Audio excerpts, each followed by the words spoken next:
president has made unilateral public statements which are inconsistent with public positions collectively adopted by the government and in contradiction with the president on matters governance, and that he has been away from the expectation of his office being a symbol of the national unity.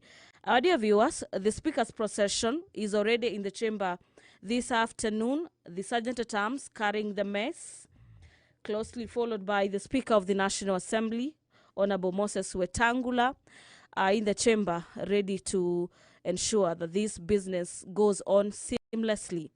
My name is Gladys Mungai, and allow me to hand you over for this live broadcast brought to you by KBC in partnership with PBU. Enjoy your viewing and good afternoon.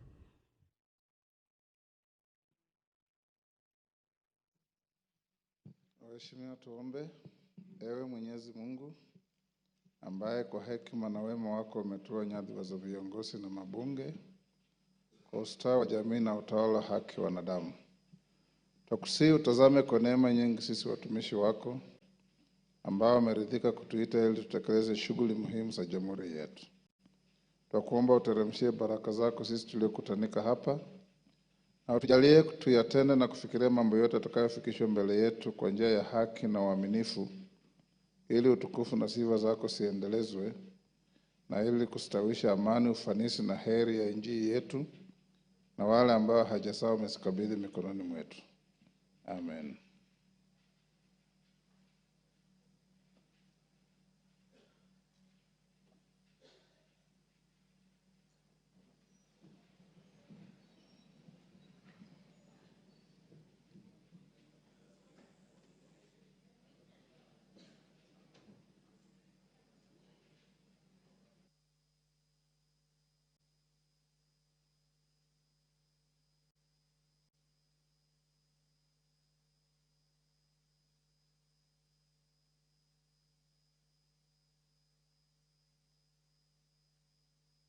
Members, we have quorum.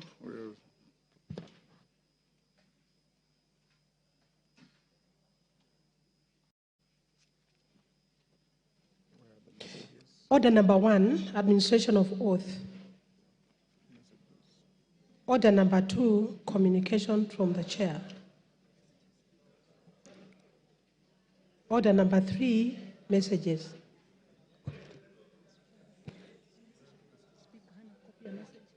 Okay. Order number 4, petitions. Order number 5, papers.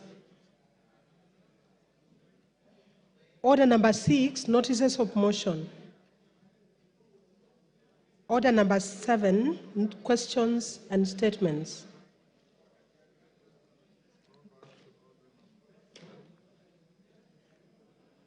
Order number 3, messages.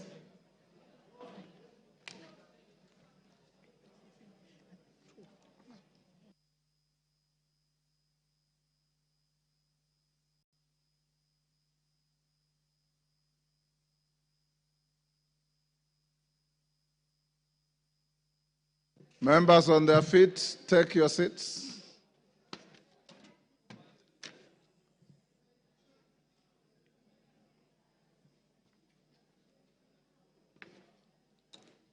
Take your seats.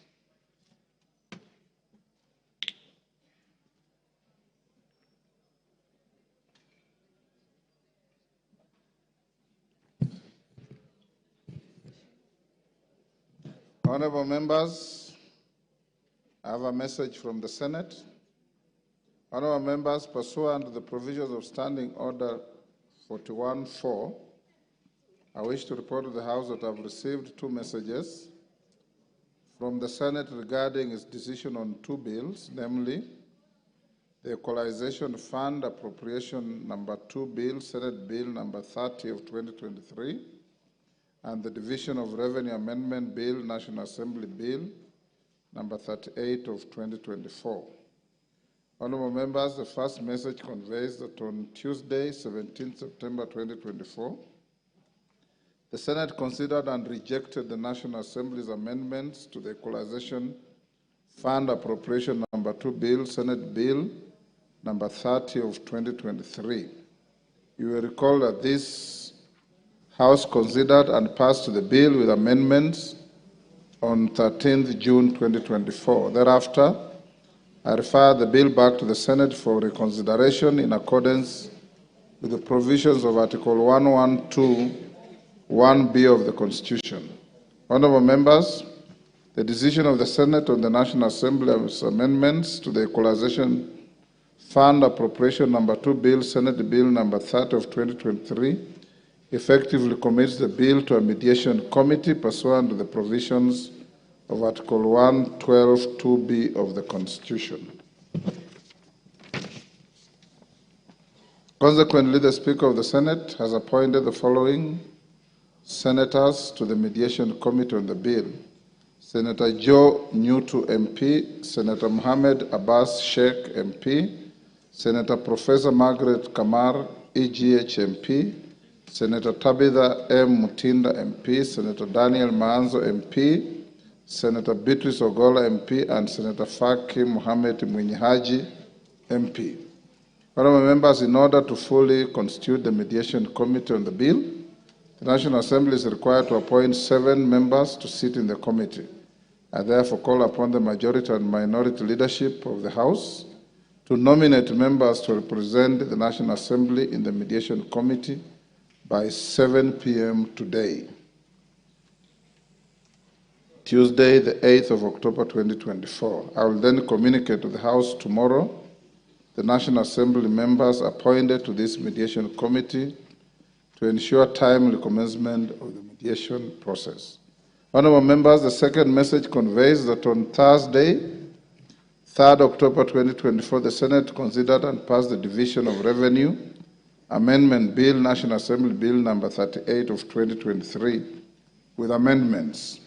You'll also recall that on 7th August 2024, this House considered and passed the bill with amendments, following which I refer the bill to the Senate for consideration in accordance with the provisions of Article 110(4) of the Constitution. The Senate has now referred the bill back to the National Assembly for reconsideration. Honorable members, with respect to the Division of Revenue Amendment Bill 2024, I direct the clerk to circulate the Senate amendments to the bill to all members. Thereafter, the amendments will stand referred to the Budget and Appropriations Committee. I urge the committee to expedite consideration of the Senate's amendments and report back to the House on Tuesday, 15th October 2024. Conscious of the House that the House is scheduled to proceed on a short recess next week, I direct that the matter be prioritized for consideration on the same day. As and to remind members that the conclusion of the Division of Revenue Amendment Bill 2024 will pave way for reconsideration of the Counter Allocation of Revenue Bill 2024, which was referred back to the Senate under Article 115 of the Constitution by His Excellency the President following rejection of the Finance Bill 2024. This will facilitate disbursement of the requisite funds to account governments and avoid further stalling of operations of the devolved units. The House is accordingly guided. I thank you. Next.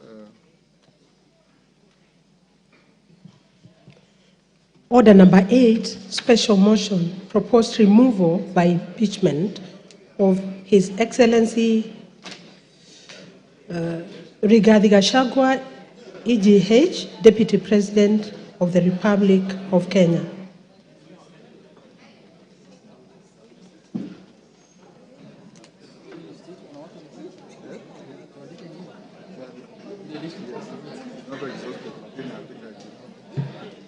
Honorable members, we are back to the motion.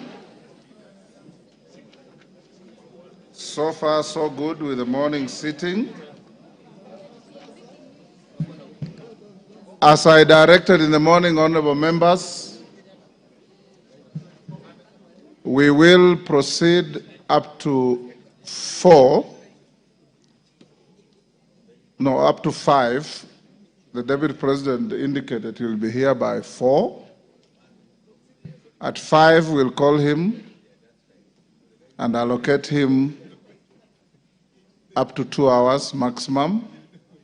When he finishes, the majority leaders will come in, and thereafter the mover will be called to reply.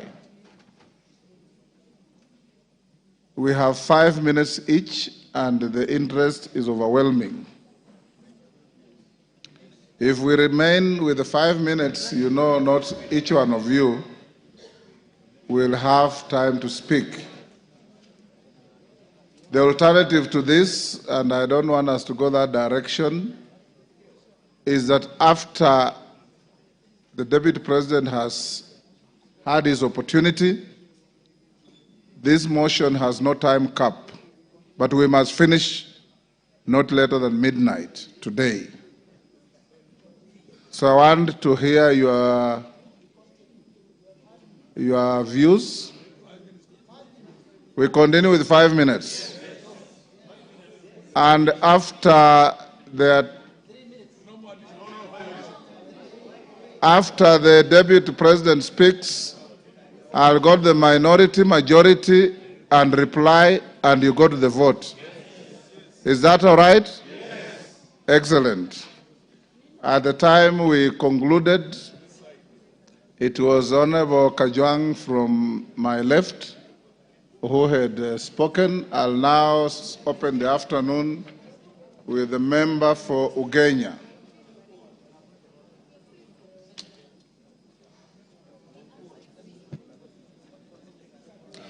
Thank you so much, Mr. Speaker. Mr. Speaker, Article 132 of the Constitution of Kenya provides that the President will every year give a report to this House on the steps taken to implement Article 10. Mr. Speaker, Article 10 is the soul of the nation. Article 10 is what the engineers would call the software of the country. It is what the doctor would call the heartbeat of this country. Oh dear. Mr. Speaker, through Article 10, this country gave to itself how they want to be governed.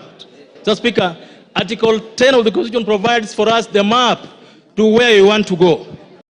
Mr. Speaker, in the last 1.5 years, we've listened to and been treated to, Mr. Speaker, the Deputy President piercing with a sharp knife through the very heart of the nation, Mr. Speaker.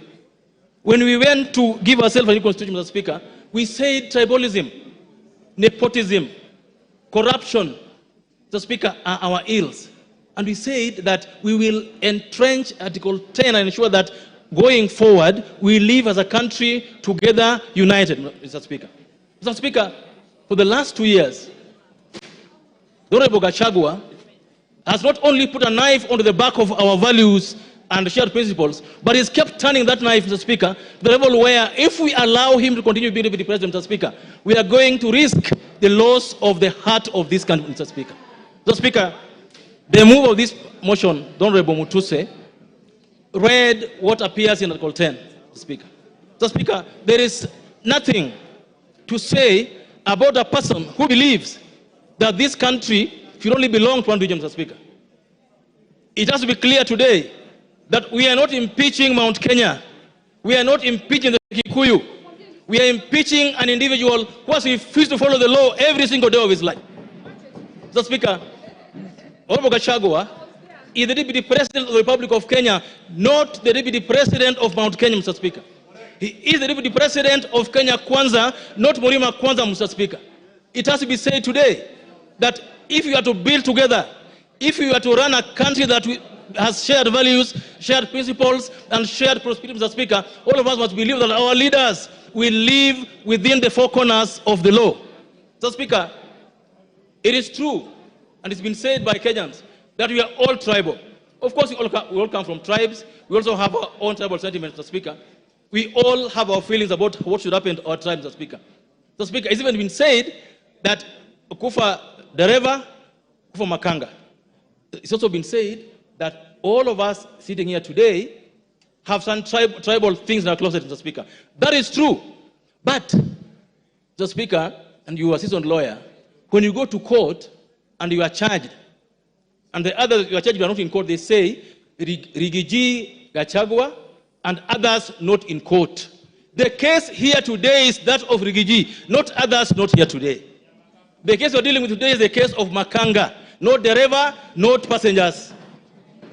So, Mr. Speaker, we have to deal with the person who believes that his job is to represent Mount Kenya. Mr. Speaker, on this side sits members of parliament elected by Mount Kenya people.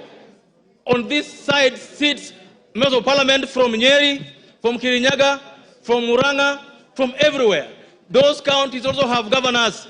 Nobody appointed Rigathi to be the benefactor. No one appointed Rigathi to be the custodian of Mount Kenya. No one.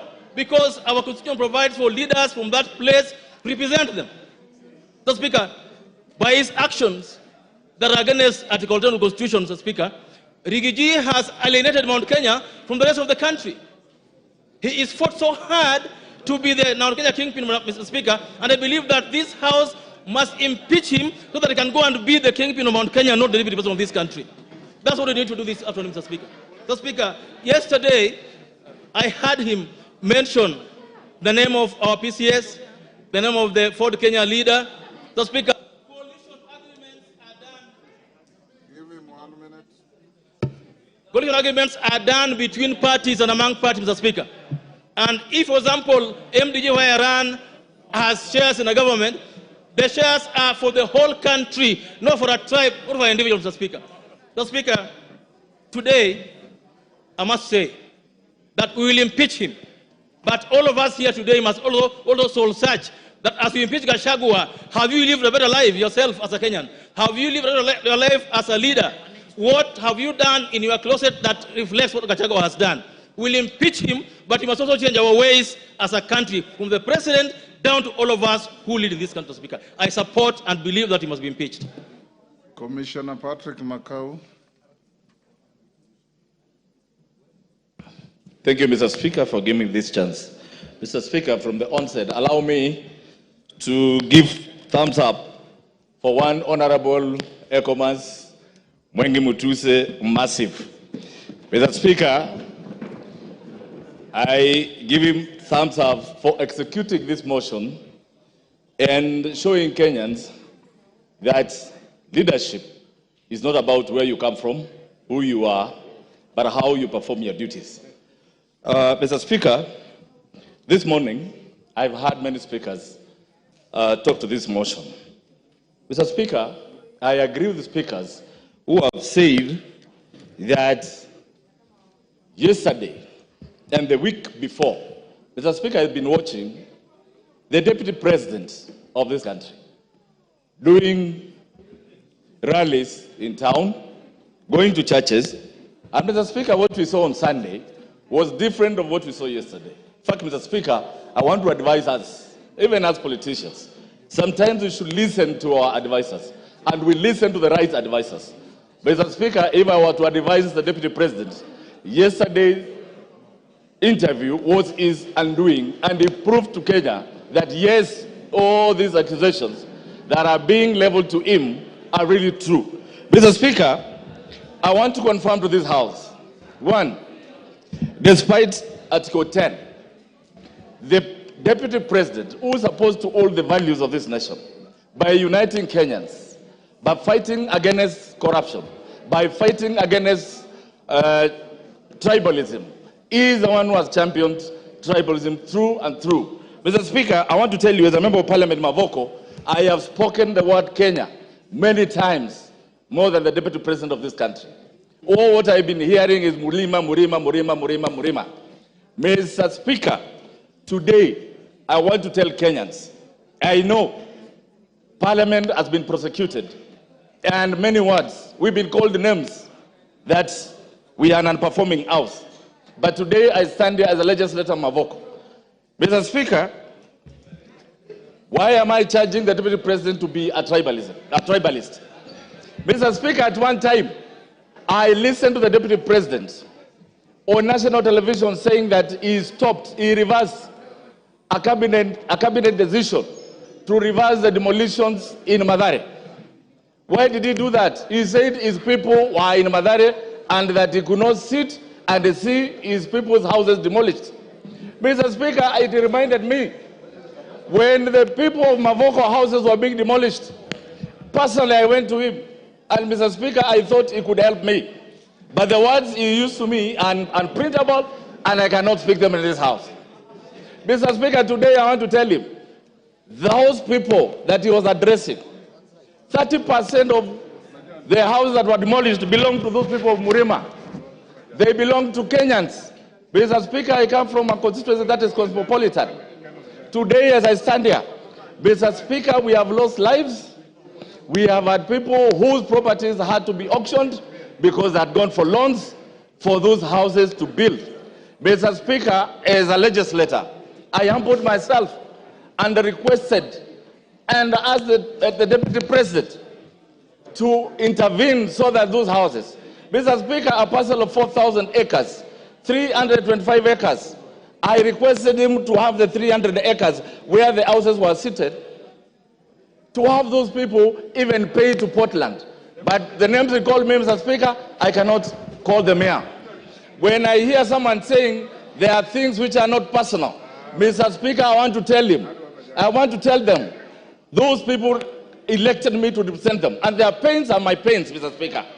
Today, as I sit here, Mr. Speaker, the same Deputy President came to Machakos, and he said the Kamba votes are very little, they cannot bring in a president. He went ahead and said the Kamba votes, Kitui, Machakos, and Makueni combined are less than 1 million. I want to remind the Deputy President that the Kamba vote is more than 3 million.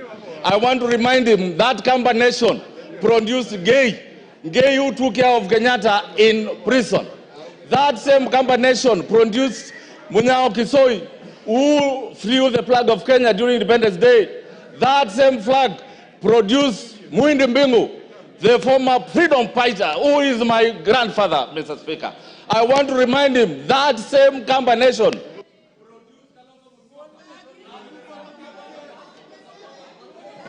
Give him 1 minute. 1 minute. Mr. Speaker, that same Kamba nation that you said their votes were useless, they are the ones who are running every night now, calling for them to come and save you in this budget motion. Mr. Speaker, I want to remind him that every tribe in this country is important and he should live to respect them. I support this motion for every reason and every accusation that he has been accused of. I thank you, Mr. Speaker. Honorable Sane.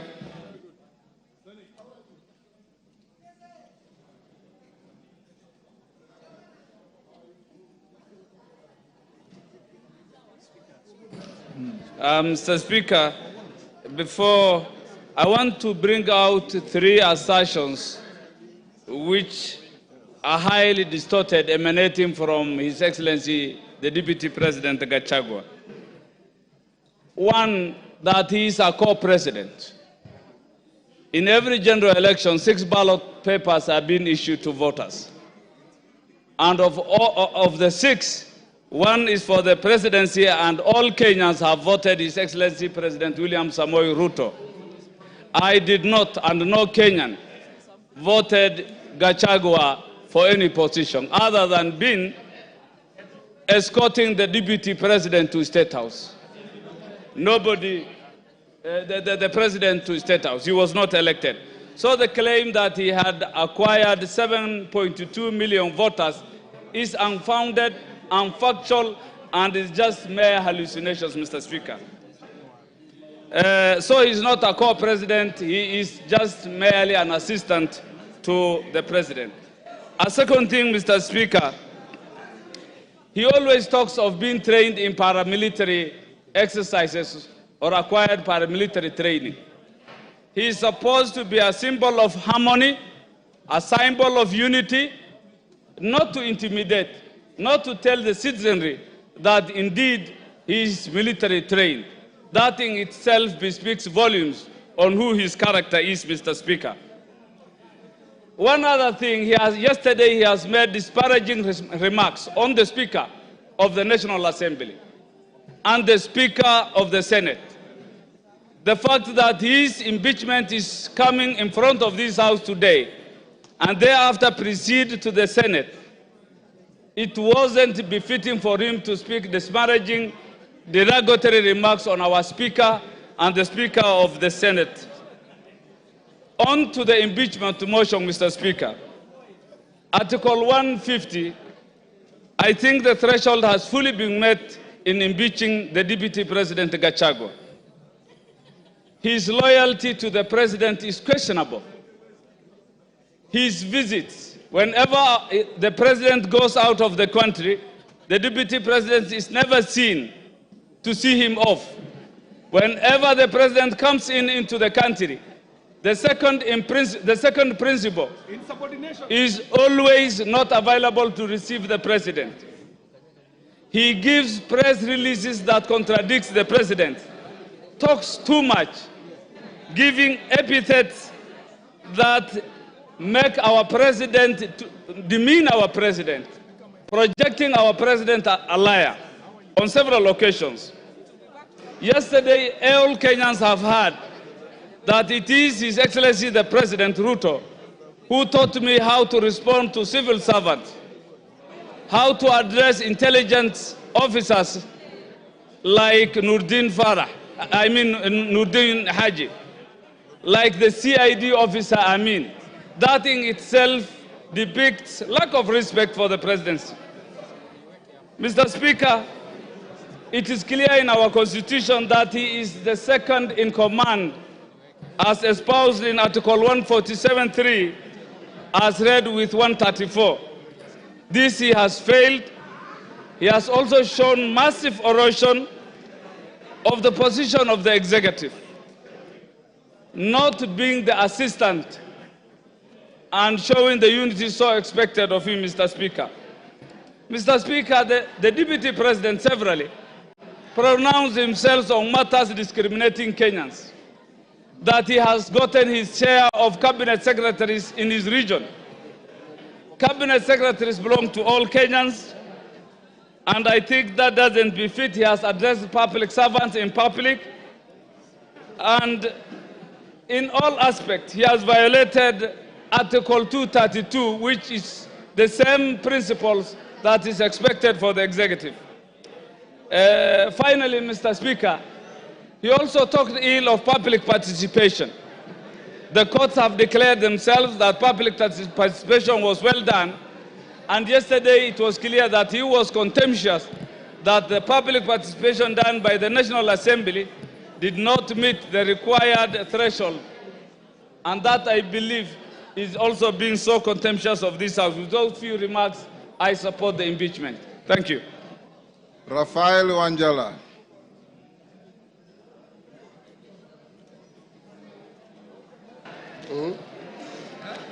Thank you, Mr. Speaker, for giving me this opportunity to contribute to this important motion in this country. Mr. Speaker, this is my second motion since I became Member of Parliament, the second one to discuss impeachment of our Deputy President. Mr. Speaker, I'm very disturbed the way our Deputy President has been behaving, because the Deputy President is principal assistant of the President. But always when the President goes out of the country, the guy recedes back to Murima, and then he starts asking Mr. President so many questions instead of running the country when the President is away. He's never available in Nairobi, except he's only available in his village, trying to ask Mr. President questions, and that, Mr. Speaker, has really annoyed some of us. Mr. Speaker, when there were floods, this Deputy President, Mr. Speaker, was assigned by the President that he's supposed to take care of the disaster that was there at that time. The man never moved from his home yard to other areas. He was never in Nyando, he was never in Budanagi, he was nowhere, and all the food he directed to his backyard. Mr. Speaker, I want to be very brief. Yes, Mr. Speaker, this Deputy President. Order, Wanjala, there's a point of order. Yes, Muya. Honorable Speaker, is the member in order to say the Deputy President has never moved out of his backyard, while it is on record and on public domain that he has been in Kisumu, in Busia, in Mombasa, in all parts of the country? Mr. Speaker, the Deputy President will only be seen in those places when he is accompanying the President.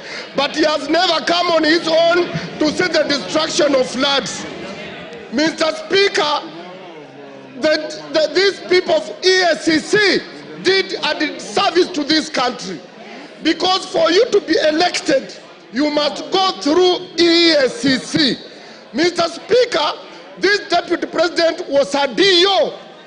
And Mr. Speaker, he was a DO, and as a DO, he was sacked on 30th July 1997 as a DO.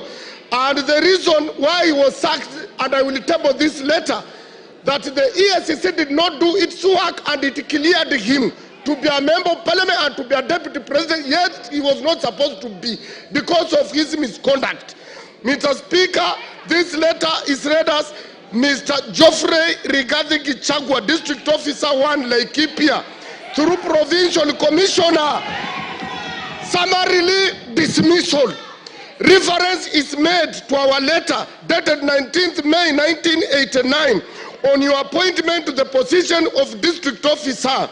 I and your response statements to show cause for gross misconduct, desertion of duty, and reported mismanagement of relief food for Laikipia District. These are thieves. In this regard, we wish to notify you that your employment contract has been terminated forthwith. Consequently, you are required to report to the Rift Valley Provincial Commissioner for handover and clearance. This was signed by Queen Rua. Mr. Speaker, this was a wrong man to be in this office in the first place. This one, for Kenya to grow, Gachagua must go. For to stop tribalism, Gachagua must go. For Kenya to unite, Gachagua must go. I tabled the letter and I support the motion. Kagusha. Honorable Speaker, Honorable Raphael Wanjala has produced a photocopy of a document that we cannot get its authenticity. Honorable Speaker,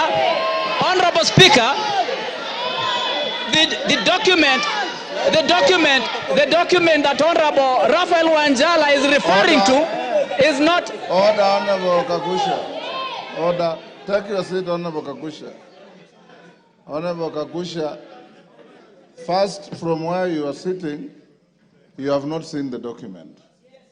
Secondly, the Speaker is fully conversant with the rules of admissibility.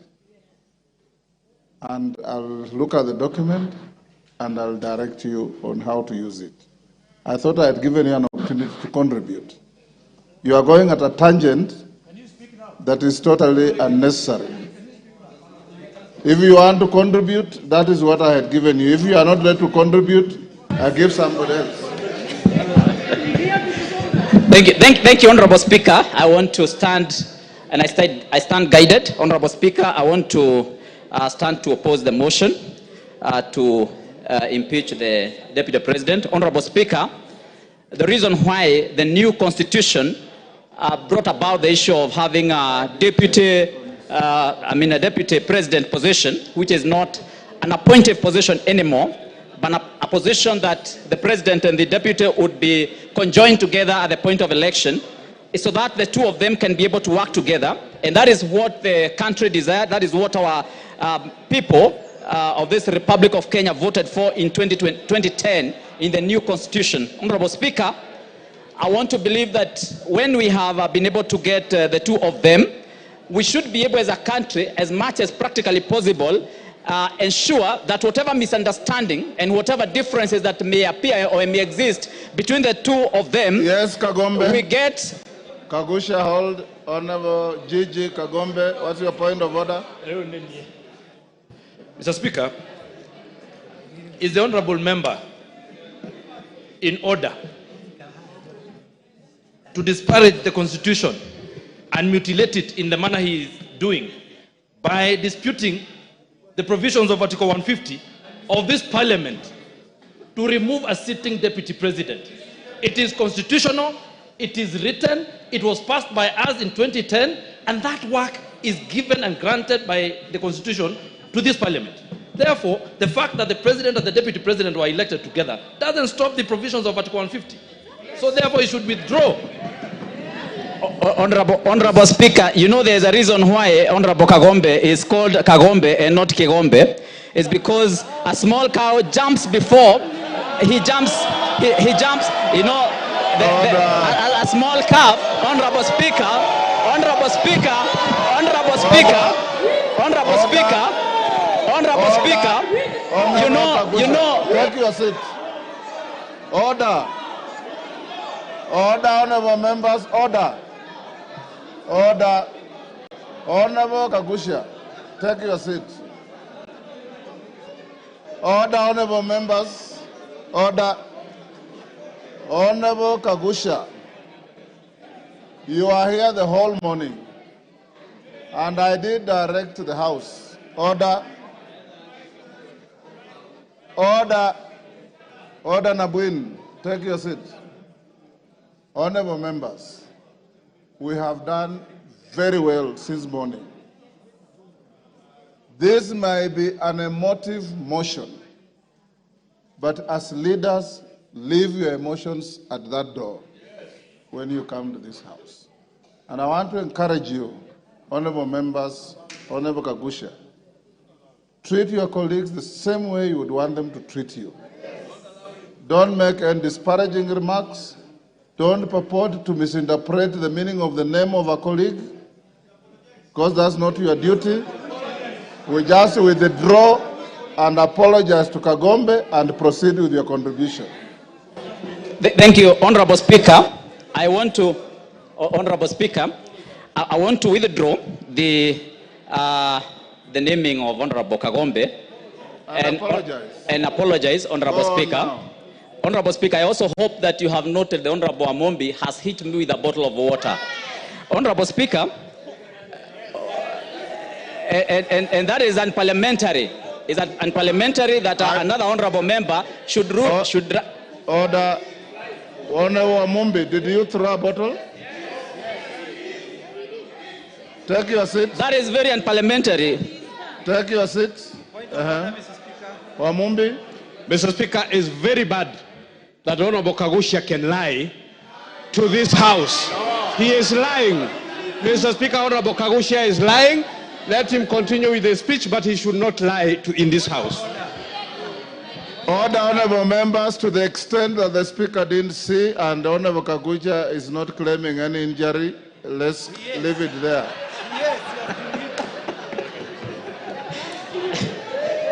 Honorable Speaker,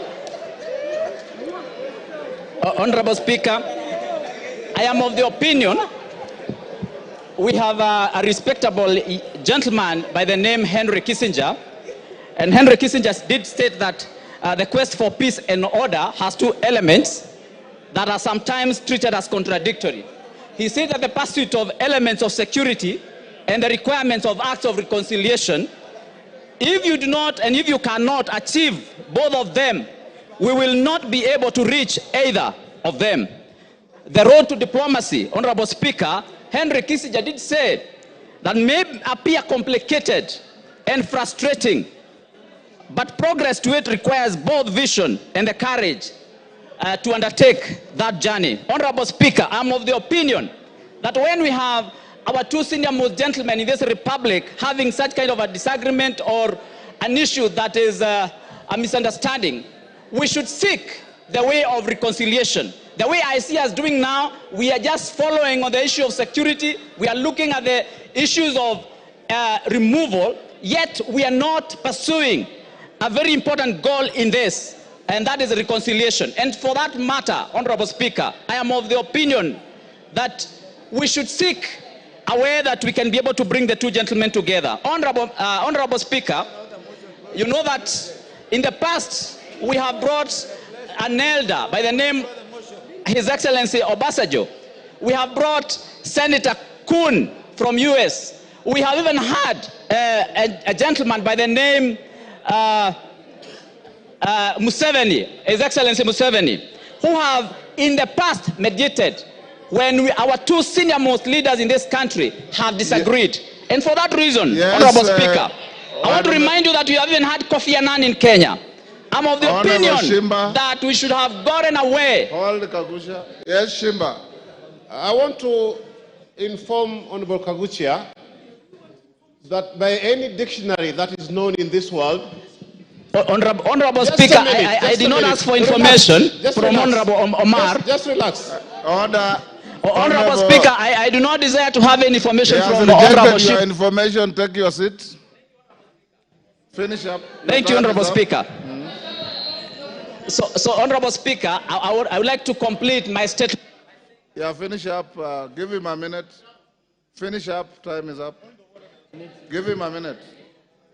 Thank you, Honorable Speaker. I would just like to complete my statement by saying that I wish that as a country we are able to come up with a mechanism in which we can be able to bring our senior leaders when they have a disagreement in such a way that they can be able to reconcile and agree. Because, Honorable Speaker, even when we open the Pandora's box of impeachment, Honorable Speaker, we are going to be opening something that we may not be able to contain. We are now likely to have many impeachments coming to this House because we have started something that, Honorable Speaker, sometimes we are not able to contain in coming days.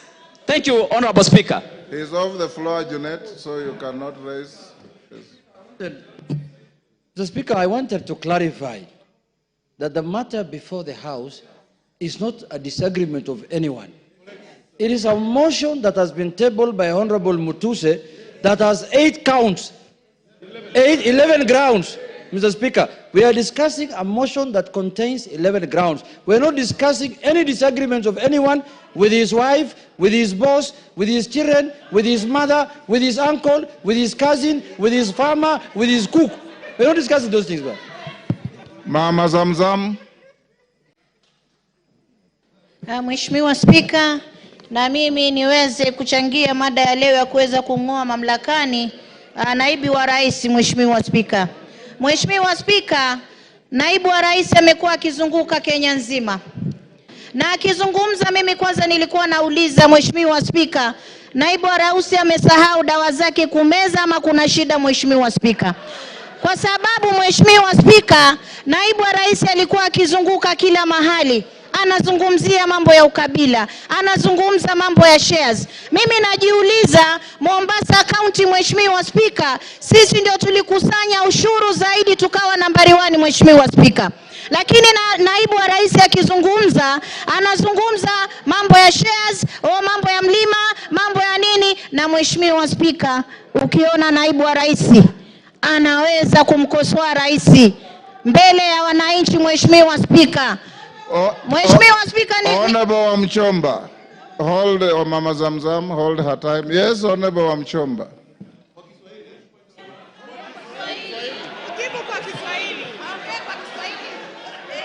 Order, honorable members, order, Honorable Wamchomba. Bwana Spika, nasimama kuuliza kama Order, hold on. Which standing order has been breached? Side the standing order. Point of information, clarification. Asante sana Mheshimiwa Spika. Has been breached. Mheshimiwa Spika. Clarification, Mr. Speaker. Mr. Speaker, I refuse. I refuse to be muted when I have something that I need the honorable member to clarify. The honorable member must clarify. Honorable Wamchomba. Order, Honorable Wamchomba. Hold your horses. Honorable Wamchomba. If you want to, you know the rules. Order. Honorable Amchomba, you know the rules. If you want to inform a member on the floor, the member must accept your information. She has said she doesn't want. Under what standing order? Mr. Speaker, the honorable member has talked about that Mr. Deputy President alisahau kunywa dawa. Tungetaka kujua ni dawa gani ambazo mheshimiwa anaongea juu yake. Na kama hizo dawa, na kama Mama Zamzam, endelea. Mheshimiwa Spika, wajua ndio makosa ya kupatia mabubu kuzungumza. Mheshimiwa Spika, mimi nimesema huenda ikawa, sijasema amesahau, nimesema huenda ikawa, nilifikiria, nilikisia. Lakini Mheshimiwa Spika, kiongozi kama yule ambaye siku zote anajua makabila yote Kenya tunakaa kwa amani, tumeoana, tunaelewana, Mheshimiwa Spika, anataka kuturegesha kwa makabila kama vile tulivyokuwa na mambo ya Kaya Bombo, kama tulivyokuwa na zile baada ya kura za 2007 2008. Mheshimiwa Spika, watu walipoteza maisha yao kwa sababu ya ukabila. Mheshimiwa Spika, mimi nakaa nikishangaa. Deputy President alikuja Mombasa, amesimama juu ya gari anatafuna ndizi na mahindi choma. Mheshimiwa Spika, kwanza alitupa takataka pale, alikuwa juu kama kuna watoto wetu ndio ufagia. Mheshimiwa Spika, Mheshimiwa Spika, pale juu ya gari Deputy President anazungumza akisema kuwa yule gavana atoe pesa za floods, wakati anajua 14 billion kutoka World Bank ambayo ni ya disaster management. Mheshimiwa Spika, zilikuwa kwa ofisi yake na aliziramba. Mheshimiwa Spika, alikuwa anajua 6 billion tuliweka hapa katika bajeti. Mheshimiwa Spika, hakuzileta Mombasa. Mheshimiwa Spika, yule ni kiongozi wa kugonganisha watu. Mheshimiwa Spika, na ndio maana anajiuliza kwa miaka miwili kampuni 22. Mheshimiwa Spika, hata mimi moja sina. Miaka miwili kampuni 22 na zote zina 5.7 billion ya mtoto, ya mke, ya nani, kisha bado unaenda kuchukua mali ya ndugu yako, unaacha mayatima, unaacha mjane, unamtesa, kisha utatuambia nini katika taifa la Kenya? Mheshimiwa Spika, mimi leo nasema angatuliwe, nasema kwa kutesa mjane Gachagua must go, kwa kukula pesa za mahindi Gachagua must go, kwa kutesa ukabila na Kenya Gachagua must go. Asante sana Mheshimiwa Spika. Ngogoyo.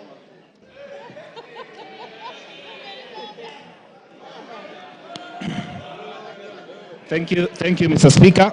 Mr. Speaker, sir, I rise to oppose the motion by the Honorable Mwengi Mutuse, Member of Parliament for Kibwezi West. Mr. Speaker, I, representing the people of Kajiado North, Mr. Speaker, I have gone through the motion and the issues that Wakili Mwengi Mutuse has raised. And Mr. Speaker, I pick on a number of issues that I would want to draw the attention of this House to. Number one, Mwengi Mutuse says that all we need to do is to just believe the things he has tabled here are true. We cannot believe what he says is true. We have to cross-examine. We have to look at them properly. Mr. Speaker, I have gone through the evidence that he has provided on some of the issues. And Mr. Speaker, having 21 companies, according to Mwengi Mutuse, is an intention for the Deputy President to launder money, and therefore he should be impeached. Mr. Speaker, he did not say money has been laundered, but it is an intention. And he says it is enough for this House to just believe and therefore impeach. Mr. Speaker, I say no to that impeachment. Number two, Mwengi Mutuse, former Chief of Staff in Machakos County Government and the current Member of Parliament, is giving hearsay that he has heard. Mr. Speaker, he has said in his submission that they were officers who were coerced to write to change in the Ministry of Lands without tabling any evidence from the document that he has provided. Mr. Speaker, this House cannot go with hearsay. It is not possible for you to make a decision out of hearsay. Mr. Speaker, in his accusations, he says that the Deputy President is a Mount Kenya person, makes issues based on Mount Kenya. I am the Member of Parliament for Kajiado North. He has visited my constituency for a development tour. The executive, through the State Department for Education, Mr. Speaker, constructed classes, courtesy of his visit in Enoma Tasiani Girls Secondary School, a school that rescues girls, specifically from asylum. Mr. Speaker, the only girls' school that we have in my constituency, the Great Kajiado North. Mr. Speaker, Mwengi Mutuse did not mention such issues, but he says, according to him, the Deputy President coerced, did 1, 2, 3, and Mr. Speaker, he wants to say that we just need to believe. Mr. Speaker, impeaching the Deputy President of the Republic of Kenya needs more evidence than what he has provided. I find this to be very shallow, and Mr. Speaker, maybe in the words of the Chief Justice, this is hot air, in my opinion, Mr. Speaker. Mr. Speaker, I have found very respectful submission from lawyers in this House, Yes, Mama Zamzam, a majority of what's them. your point of order and Point what's of order standing number order? 87, Mheshimiwa Spika. Mimi nataka nimjuze mbunge mwenzangu kuwa huyu alikuwa... Naomba nisijuzwe, naomba nisijuzwe. Hapana, nimesema... Naomba nisijuzwe. She is on a point of order. Mheshimiwa Spika, nataka atoe statement of fact, Mheshimiwa Spika. Huyu mbunge aliyoko hapa, hata kama alikuwa akifanya kazi county hapa, amekuja ni mbunge na ametoa motion hapa, Mheshimiwa Spika. Na mimi nataka nimwelezee mbunge kuwa wasema kule wanaosema kufa abiria, kufa conductor, kufa dereva. Huyu conductor ameweza kupickpocket maabiria wote, hawana chochote, Mheshimiwa Spika. Kwa hiyo aende tu nyumbani, Mheshimiwa Spika.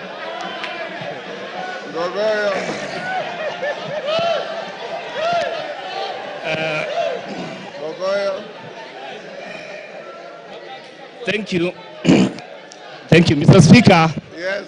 I choose to stick to content. Your time is I up. choose to stick to matter. Go on. I choose to ignore the honorable member. Mr. Speaker, I therefore want to submit to this House that, Mr. Speaker, when a whole deputy speaker of this assembly goes to a public function in Nandi and says that I will oversee the impeachment of the deputy president, and comes to this House and is expected to vote, do you expect fairness?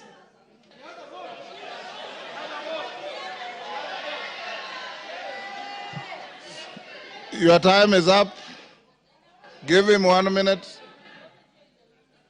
The deputy speaker spoke to that. Thank you. She has a vote, unlike the speaker. Yeah, but Mr. Speaker, I just want to say And she that will I not find... preside on these proceedings. Okay, because I respect you, Mr. Speaker, I will not engage on that matter. Therefore, Mr. Speaker, I want to submit that Ngogoyo Onesmus Nguro, Member of Parliament for Kajiado North, says no to the impeachment of the Deputy President of the Republic of Kenya. Member for Taveta. Member for Taveta.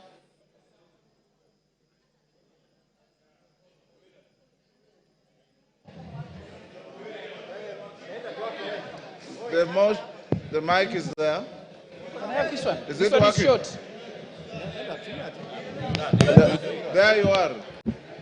Thank you, Mr. Speaker.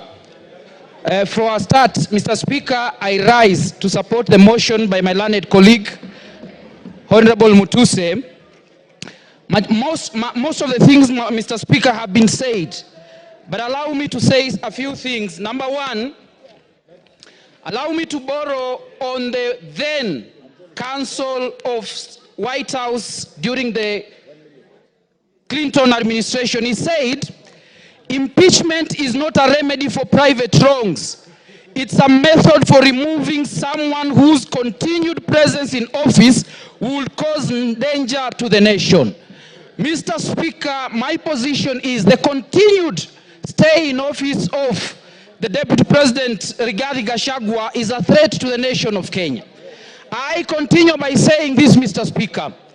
Between 1963, when we got independence, we had a vice president in the name of Jaramogi Oginga Odinga. He never said, do not touch Luo Nyanza. During the President Moi's regime, we had George Saitoti, we had Musalia Mudavadi. He never said do not touch Luya Nation. During the time of Stephen Kalonzo Musyoka, he never said do not touch Ukambani. But we have a Deputy President, Mr. Speaker, who is obsessed with a certain region in this country. Mr. Speaker, secondly, Mr. Speaker, much has been said by my learned colleagues in this House. But I want to borrow something, Mr. Speaker. Article 145 of the Constitution provides for reasons for impeachment of a Deputy President and the President.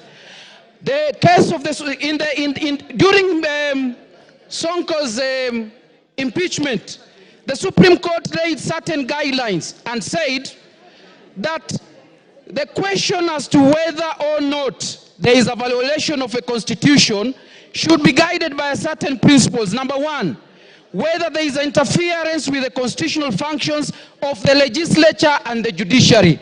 My submissions is that the utterances of the Deputy President in relation to his cases in court is interference with the constitutional functions of the legislature and the judiciary.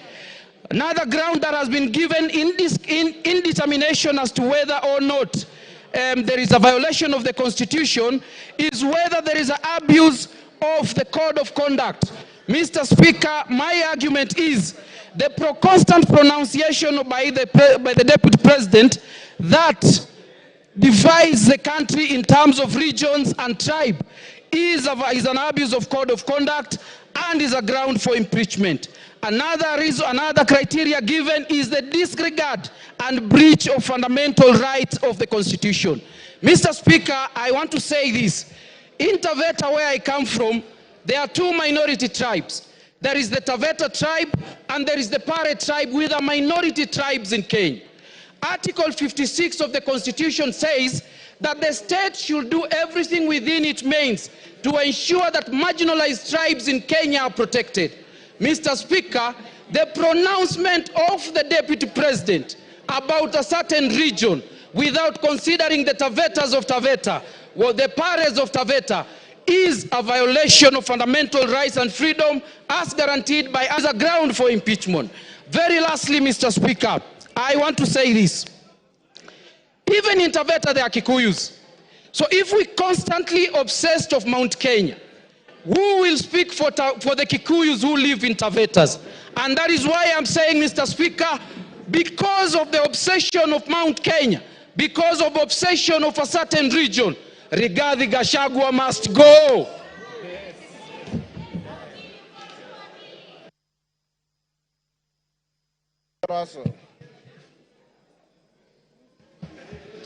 Thank you very much, Honorable Speaker.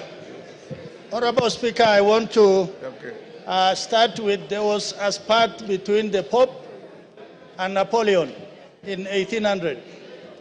And this is what Napoleon asked the Pope.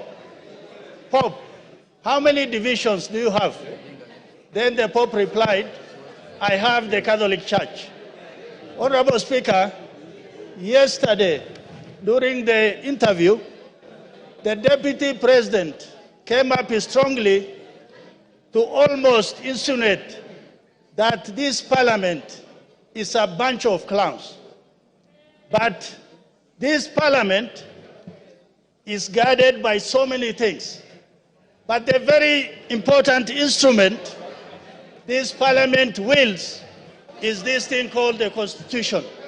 It is the supreme law of the land. Honorable Speaker, one of the reasons why the Deputy President must be impeached is the issue of national unity. He came on public stage to talk about one issue that eventually will discriminate the minorities. One man, one vote, one shilling. That is important in the way he says. But in a sense, the regions that are behind, that are discriminated, that are marginalized, will continue to be behind. Honorable Speaker, Article 56, A1, it talks about minority groups. why they must be in government, why they must be represented. Honorable Speaker, this country must move forward, and it must move as one nation, one people. We are of different nationalities.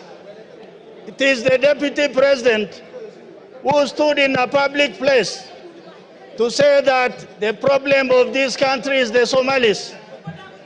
The Somalis are part and parcel of this nation. They have done great contribution to this country, and they cannot be excluded for anything.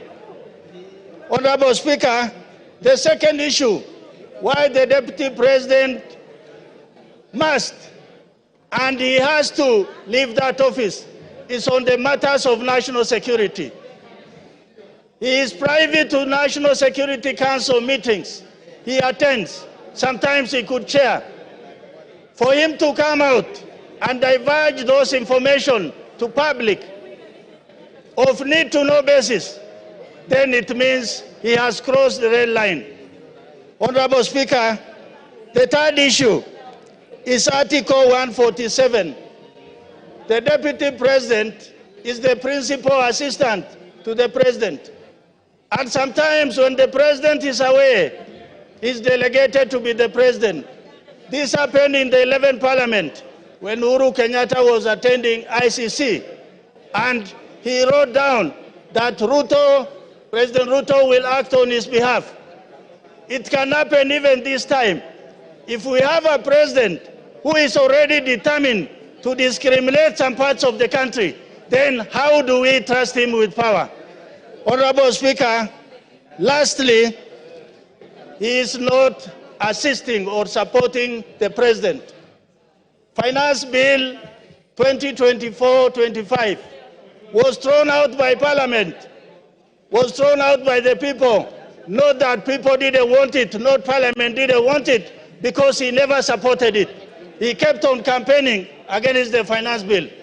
For those reasons, Honorable Speaker, I think the Deputy President must be impeached. Thank you, Honorable Speaker. Farah Maalim.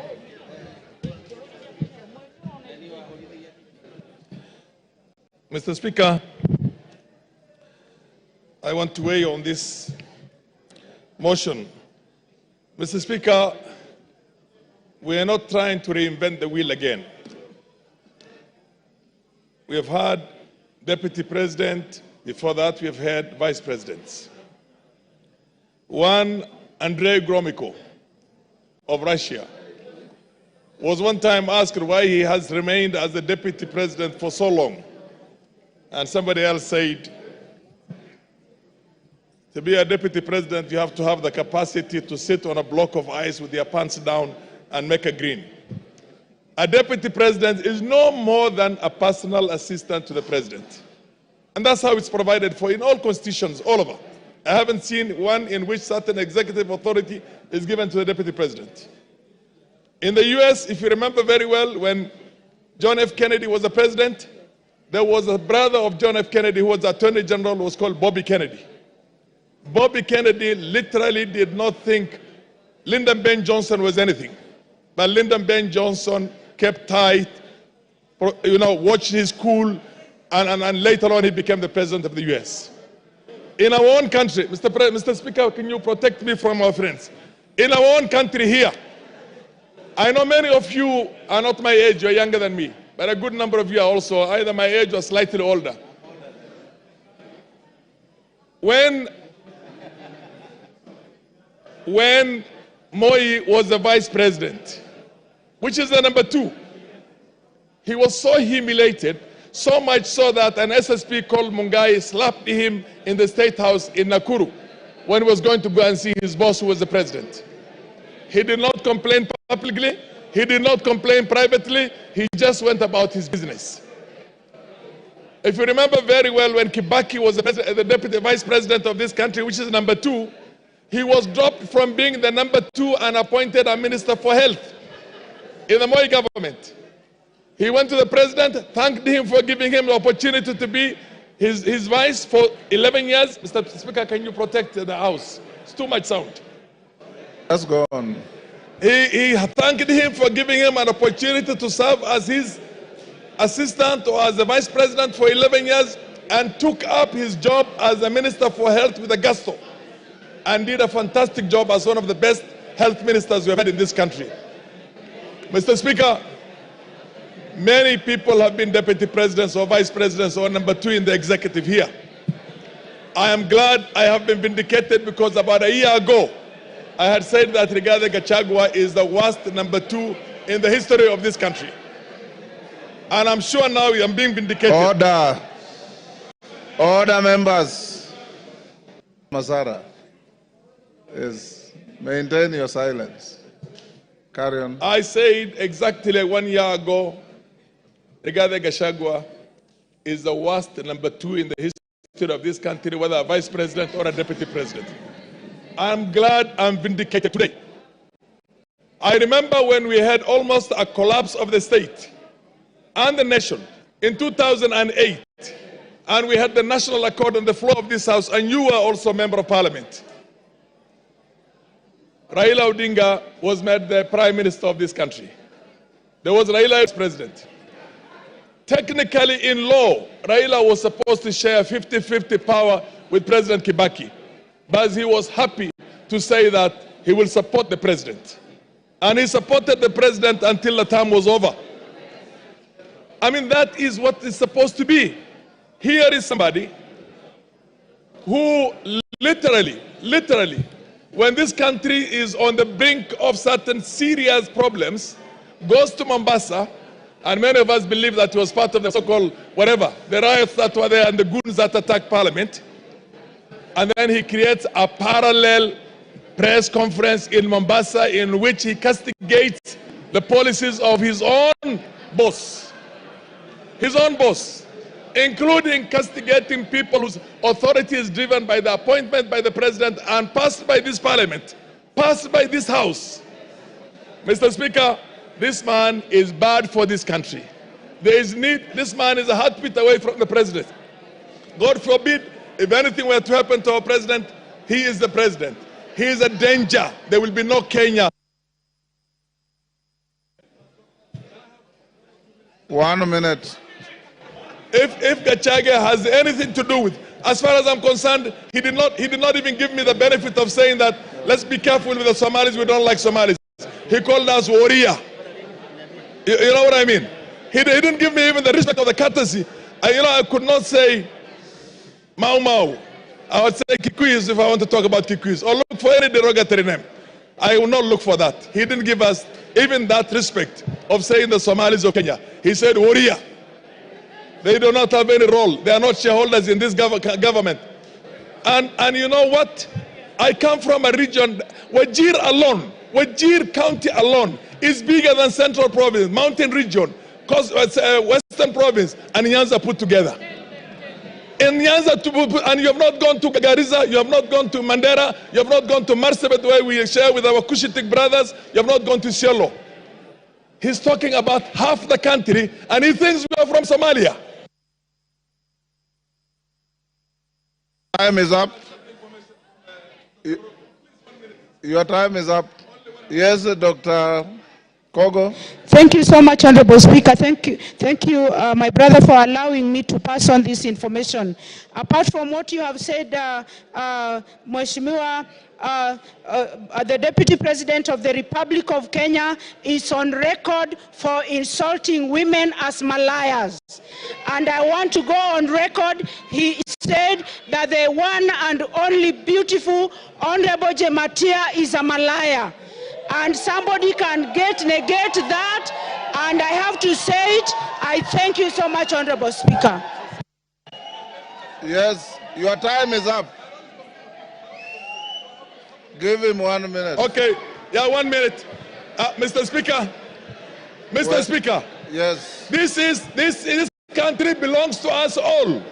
This country belongs to all of us. If you try to marginalize me, and tomorrow I take up arms and decide to fight that, do you think there will be Kenya? Do you think 100,000 Somalis taking arms, there will be Kenya? Or 50,000 Turkanas? Or Sabaots? Or Pokots? this man is playing with this country, we shall not have stability, Mr. Speaker. We must have a country in which we all feel that we are loved and we are equals. Equals.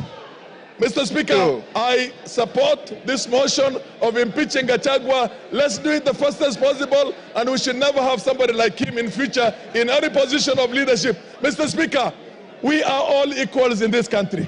There's nobody who's more equal. We fought for independence. All of us fought for independence, although some will want to try and hide the... Your time is up. Member for Turkana at the back. That is who? Emathe. Emathe. Thank you, Honorable Speaker. I want to just give some comments on the same. Honorable Speaker, when the Deputy President was being sworn in at Kasarani, I only knew him as a personal assistant to the former President Uhuru. And after he spoke and he sat down, I was seated close to Honorable Kiborek. I told Honorable Kiborek that this is not going to be a good person. From the analogy that formerly he was a PA to the former president, and the manner in which he spoke to me was in the contrary. I just said that when he was being sworn in, I didn't know him. The only thing I knew about him was he was a PA. Now, the chicken have come home to roast.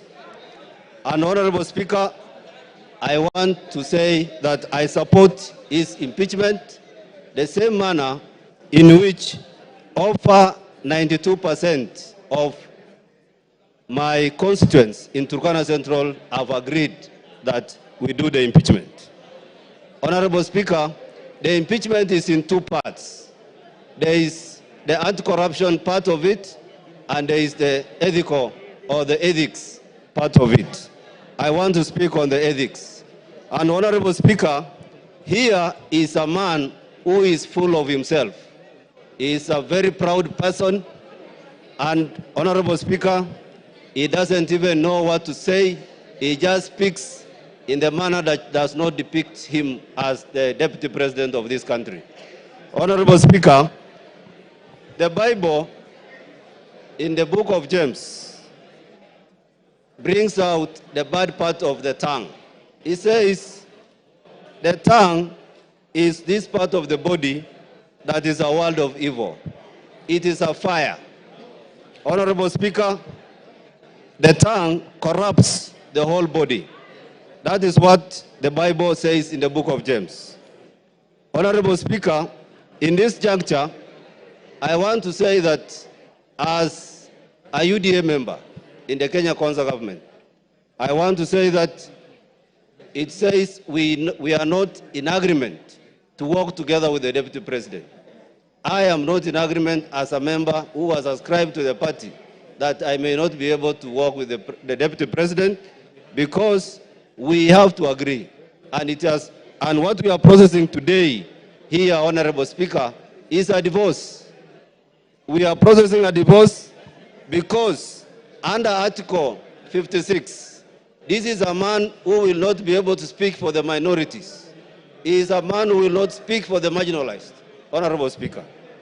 Honorable Speaker, again, we are processing a divorce because this is akin to King Nebuchadnezzar, a man who was like everything in the Chaldean, in the city of Babylon. And Honorable Speaker, Kenya wants to unite. Kenya wants to kill the animal called tribalism. This is not the Deputy President that Kenya will require to kill the devil of tribalism. This is not the man who is ready to unite us. This is not the man who does not even know there are Elmolos in this country. He does not know that we have the Dasanach or the Merile in this country. Maybe at some point, because he has never been to Turkana, he does not even know the Turkanas exist in this country. And therefore, Honorable Speaker, This is not the man who can unite Kenya in the office of presidency. And therefore, I support his impeachment. Thank you, Honorable Speaker. Edith Nyenze. Edith Nyenze. Thank you, Mr. Speaker, for giving me this time to say what the great people of Gachagua West have sent me to come and say. I know that the Bible has been quoted from the two divines in several ways, but I'm also going to quote the Bible, and I'm going to quote from John, from chapter 8, from 7 to 11.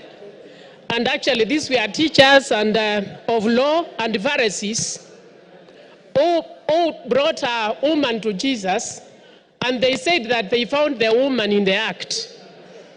And then they said, according to the law of Moses, such a woman was found in adultery, and she was supposed to be stoned to death. But what Jesus told them, he told them that if they do not have sin amongst themselves, they should be the first ones to cast the stones. But what these people did, they just looked and ran away. So, Mr. Speaker, I'm saying this scripture actually highlights the importance of forgiveness and mercy, and challenges the self-righteousness and hypocrisy. Actually, what I want to say is that there is also reconciliation. Reconciliation should be given room. Dialogue should be given room. If there was dialogue with a former prime minister, there was handshake with a former prime minister, why not give dialogue to even the deputy president? So give dialogue, give reconciliation for the peace of this country. What the people of Gachagua West told me is that they have more pressing issues. They have more pressing issues than this impeachment. And therefore they told me to say no to this impeachment, that they should be sorting their problems first before we even come to this impeachment. We have only 3 years to go before the end of the term. So why breach the peace? So whoever is righteous, let them be the first ones to cast the stone. Thank you. Honorable Kororia. Honorable Kororia. Eh? I will give you. Kororia. Thank you very much, Honorable Speaker. And I stand to support this special motion. The motion that Rigathi Gachagua, the Deputy President of the Republic of Kenya, should go home. Honorable Speaker, I can remind this House that during the swearing-in ceremony at Kasarani, the Deputy President humiliated Uhuru Muigai Kenyatta so badly before the nation and the visiting dignitaries in the Republic of Kenya. That was not enough, Honorable Speaker. After 3 months, he started attacking young people in Mount Kenya region, calling them Mongeki, to an extent of attacking Maina Jenga and calling him the leader of Mongeki, Honorable Speaker. Later, Honorable Speaker, he was not comfortable and satisfied with that. He went ahead to refer to the members of parliament from Mount Kenya region as Gakonia and Kunda Gotome and Komereras, Honorable Speaker. That is not acceptable, Honorable Speaker, because we all come from the same region and we are elected by the people. He went ahead, Honorable Speaker, to attack Raila Odinga and the Azimio fraternity, and saying that he has put Mitego so that they will not enter State House. And he was supposed to put Mitegos so that they don't enter Karen residence because he's not a president. Honorable Speaker, I want to say that we do not have two centers of power in the Republic of Kenya. We only have one president, and the sentiments of Rigathi Gachagua that they were elected together with President William Ruto is a lie. The person who was elected is the president. Gachagua was just a running mate. And there were no votes for a running mate, Honorable Speaker. Finally, yesterday during a press briefing, Rigathi Gachagua referred to this Honorable House as a theater of the absurd. And he's coming to this same house today. I don't know whether you are going to compel him to substantiate if he's coming to a theater or Parliament of Kenya. With that, Honorable Speaker, I'm saying Gachagua must go.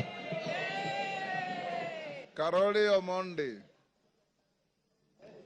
Thank you very much, Right Honorable Speaker. I rise to support this special motion of impeachment against the Deputy President of the Republic of Kenya.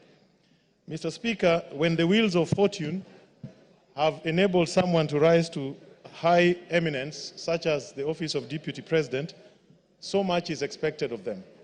Unfortunately, from my own personal interaction with the Deputy President, and shortly I will give some examples, I feel he has fallen short of the expectations of that high office.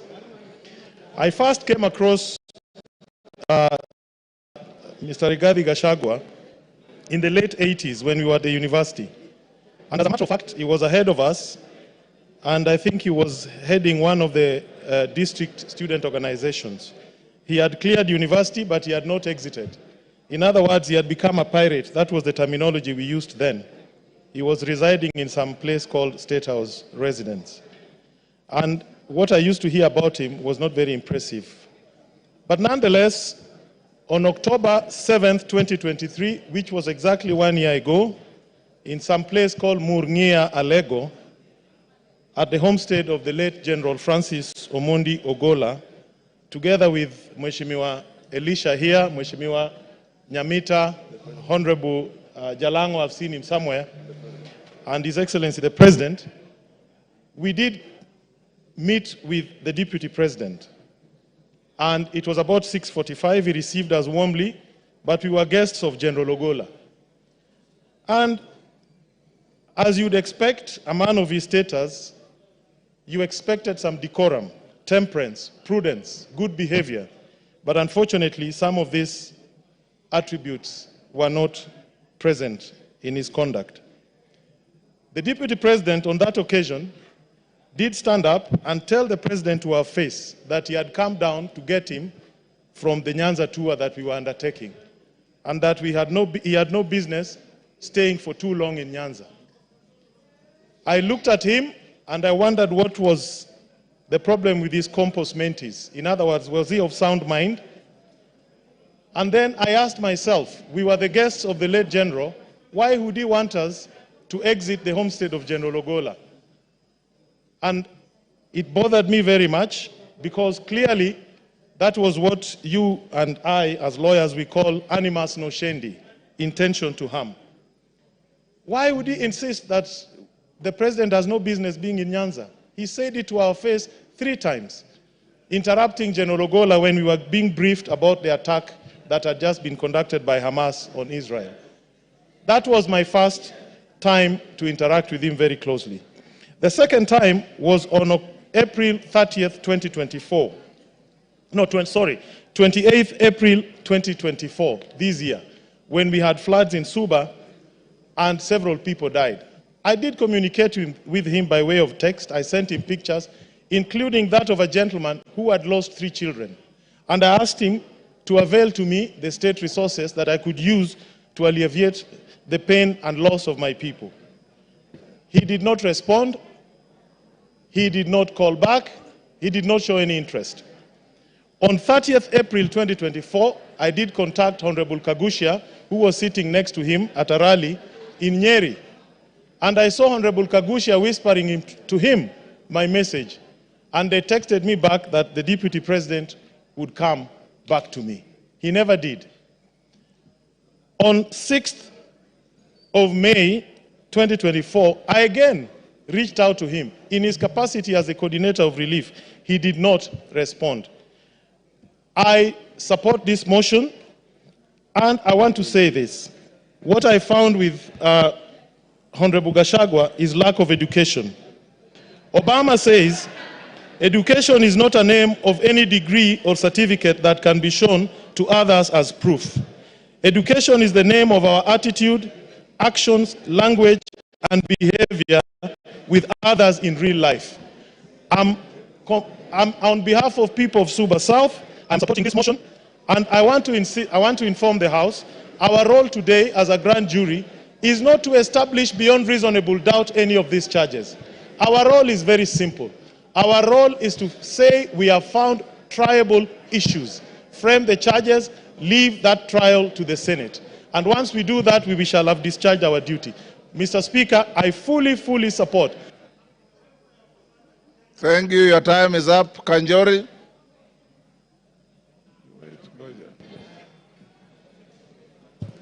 Thank you, Honorable Speaker, for giving me this opportunity. And Honorable Speaker, let me also add my voice to this very important motion. And let me start by saying I support the motion to impeach the Deputy President. Honorable Speaker, it should be understood that this is a motion that this House is making an attempt to save this country from a bad, divisive leader. Honorable Speaker, and allow me to thank the mover of this motion, Honorable Mutuse, for the courage that he has shown and the 291 members who have signed this motion. Honorable Speaker, I say the courage because, Honorable Speaker, for a very long time, Kenyans have been watching helplessly, including the President of this country. They've been watching helplessly the Deputy President moving around this country, dividing this country into shares and dividing this country in tribal lines. Honorable Speaker, let me say my reasons for supporting this motion. First reason, Honorable Speaker, in 2022, the country suffered a very bad drought. And the government responded by giving relief to the pastoral communities whose families, most families were left without able to feed their families. Honorable Speaker, the Deputy President took most of that relief food to areas that were not affected by drought. Honorable Speaker, Kenyans should understand that this is not a motion or an impeachment against a tribe. It is a motion to impeach an individual who has shown, to use the majority leader's word, a black man with a black hat. This is a man who has shown that he does not care about the country, but his interest is in a small region. But it is actually interest that is driven by self-interest. It is not that he loves that region. We have seen that what he has amassed wealth for himself and not for the region. So, Honorable Speaker, I support. Thank you. Wamshomba.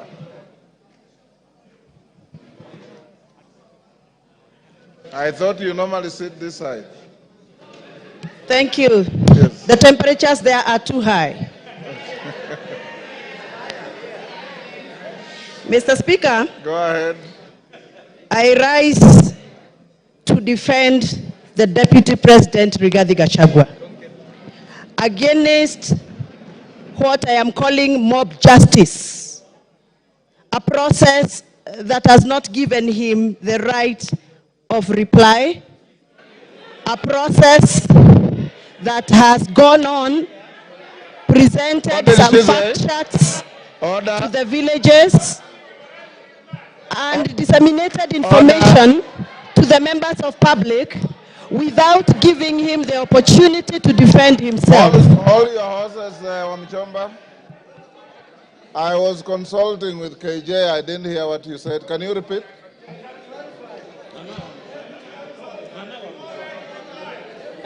Can you repeat what you said? I can't hear you, Mr. Speaker. Repeat what you said. I didn't hear. I was consulting with Honorable Member for Dagoretti. I have said I rise to defend the Deputy President, the Honorable Rigathi Joyfrey Gachagua against a process that I feel personally, as my opinion, it is mob justice against the deputy president, because he has not been given the right of reply before we went for public participation. That is what I've said.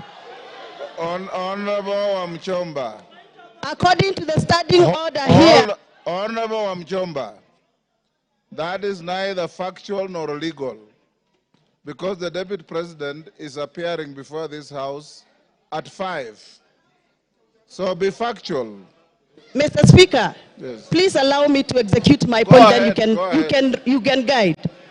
Procedurally, Mr. Speaker, the fact sheets that were distributed in our constituencies had allegations that were read out to members of public as facts. So to me, the fact sheets that were distributed in our constituencies were fact sheets that were communicating facts. But from where I come from, Mr. Speaker, what was typed in those papers was not factual and needed to be interrogated. And I'm glad that the Deputy President is appearing in an hour's time here to come and clear the air. Mr. Speaker, before I defend and I give my submission, I request you to allow me to refer to the standing order number 91 on responsibility for statement of facts. A member shall be responsible for accuracy and facts for whatever allegations that comes and disseminates from this house. Mr. Speaker, this morning we were watching video clips on our television in this house. Those video clips that were played in this house were reported speeches that were reported from various media houses in this country. Mr. Speaker, according to the Kenyan Constitution and the Data Protection Act, it is our duty to clarify information before we disseminate and use it for a quasi-judicial process like we are handling today. Mr. Speaker, I would want your guidance whether those media clips that were used this morning in the floor of this house by the mover of this motion, whether those media clips were qualified to be used in this process of impeachment.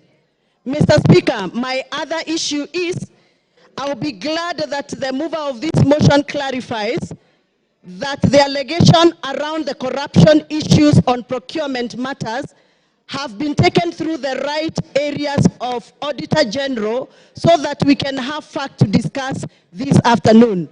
Otherwise, according to me, the allegations that have been tabled by the mover of these motions are mere mudslinging, they are hearsay, they are gossips, and they must stop. And Mr. Deputy President must continue working for this country with all the energy, with all the labor, and with all the love that he has had.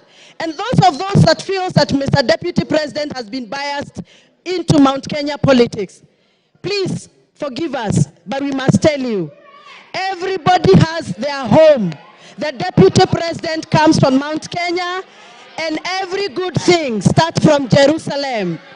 Even Jesus had to start his good work from Jerusalem. We are the Jerusalem. We shall continue allowing the Deputy President to do the work he's been doing in Mount Kenya, even as he tries and attempts to work in other parts of this country. I have personally escorted the Deputy President in other areas outside Mount Kenya. I know Mr. Deputy President has tried. It is barely 2 years before Mr. Deputy President continues with his work. Please allow him space to work. 2 years are not sufficient. Even for the members in this house know very well, they have also not been able to do what they promised their voters during campaigns. We are all elected members here, and we know we made pledges, and 2 years are not sufficient for anybody to use that as a basis to judge anybody on the performance. I support that the Deputy President be given the opportunity to serve this country, and those that are attacking the Deputy President for working on behalf of the Mount Kenya region, they must also accept that everybody has a village where they come from, everybody has a home where they come from, and every good thing starts from Jerusalem, just like Jesus Christ did. Asanteni sana, and I refuse. The Deputy President is going nowhere. He's going to stay here to serve us as we gave him votes. Thank you very much. Thank you, Speaker. Your time is up. Ken Chonga.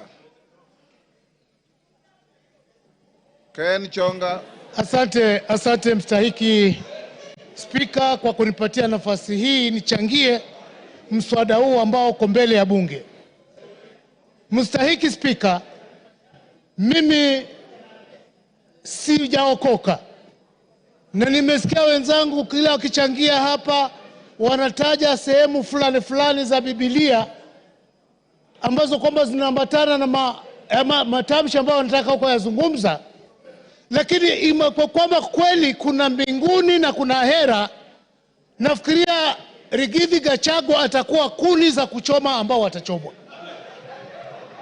Na kisa na sababu mstahiki Spika ni uongo ambao kwamba ameujaza katika matamshi yake. Jana jioni nilichukua muda wangu mstahiki Spika kumsikiza hoja ile ambayo kwamba alikuwa anaizungumzia. Ninashukuru kunipa nafasi hii kwa sababu mmoja kati ambaye aliguswa pale ni mimi. Mimi nikiwa mbunge wa Kilifi South ama Kilifi Kusini, ile hoteli ya Gachagua pale mahali imejengwa iko eneo bunge langu mimi.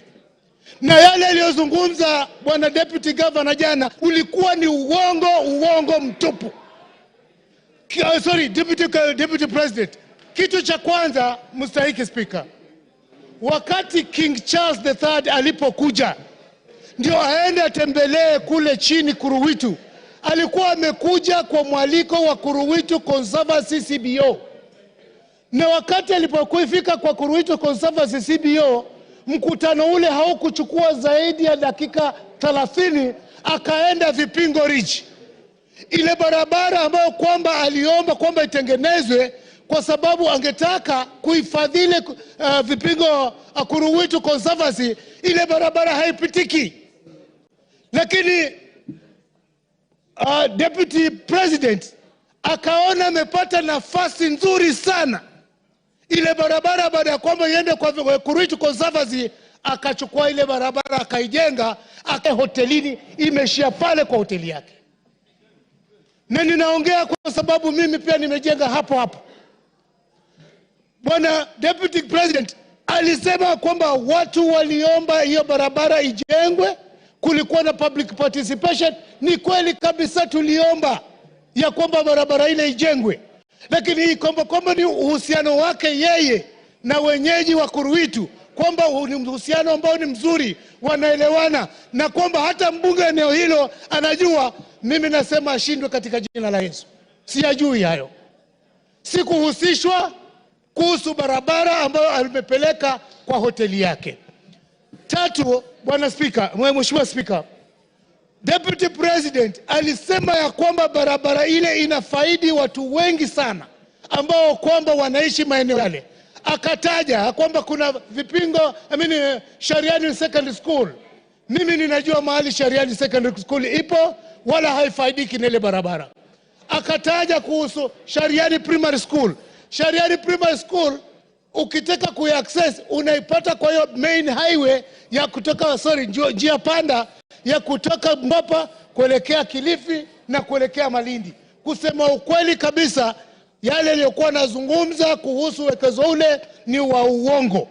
Tatu, ile nyumba ambayo kwamba ilikuwa ni ndugu yake, sisi tulijua toka ilipokuwa zamani. Na ukweli kama utafatwa, itabainika wazi ya kwamba bwana Deputy President aidha awe alinunua kutoka kwa ndugu yake ama awe amemuibia ndugu yake. Ni jambo la kuhuzunisha. Akisema ya kwamba mali ile yote ambayo iliachwa, yeye ameachiwa percentage fulani kubwa kushinda wale watoto. Kama ukweli si uongo, basi si anasherehekea kifo cha ndugu yake. Ni nani mwenye akili zake timamo ataacha urithi au peane kwa ndugu yake, asahau watoto wake, asahau bibi zake, asahau binamu zake, hali yeye anasema kwamba yeye ni mtu uko na mali? Mimi sijawahi kumuunga mkono kwa lolote, na ninajua nyumba hii iko na hisia tofauti kulingana na masuala ya deputy president. Wakati nilipeleka public participation Kilifi South, 95%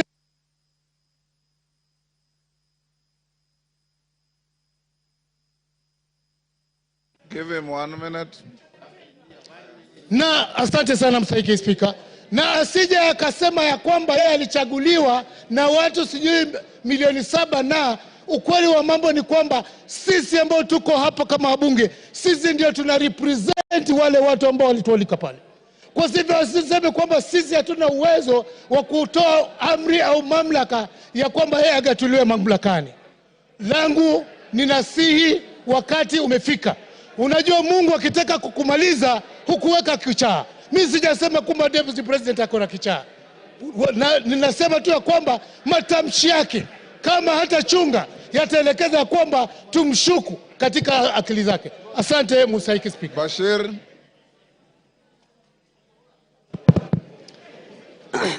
Thank you, Honorable Speaker.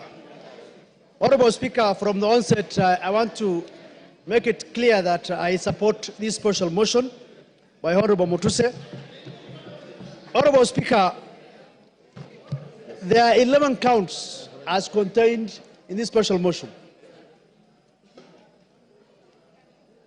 What these 11 counts in total summarize and talk about is gross misconduct and issues of integrity of the office of the Deputy President. Is not a small man. He's just a heartbeat away from the presidency.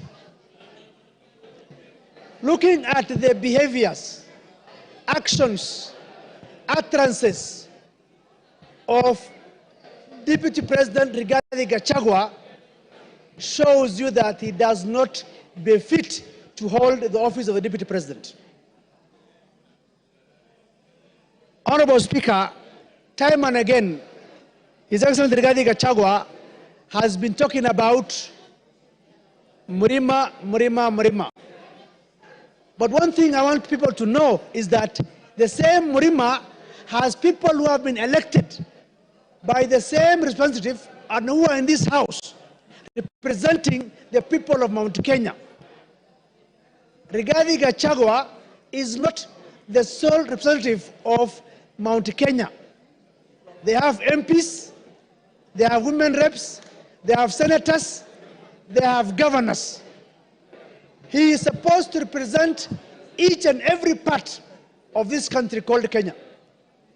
Unfortunately, he doesn't understand that bit. Sometimes in July, in a well-attended press conference in Mombasa, intelligence services, and especially in the person of the Director General. Now, look at this case. The Deputy President is a member of NSAC, the National Security Advisory Council. He sits in that council. If there are issues that he has with individuals running those institutions, the best place will have been that council. Now, you've been the Deputy President of the country. Instead of addressing matters in a perfect and constitutional manner, you address the press and taint the images of such officers, critical officers of security. That itself is quite unfortunate. Honorable Speaker, I listened to the press conference last night. One thing that perturbed me was the issue of His Excellency saying, I have gotten all these wealth from my brother. Now I'm asking myself, he doesn't have wealth of his own that he can tell the people? how come he is the one who gets more of the shares than the widows and the orphans?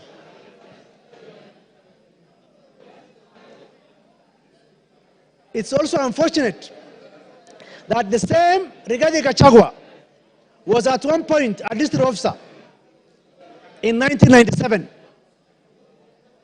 He was sacked for stealing relief food. What is relief food supposed to go to?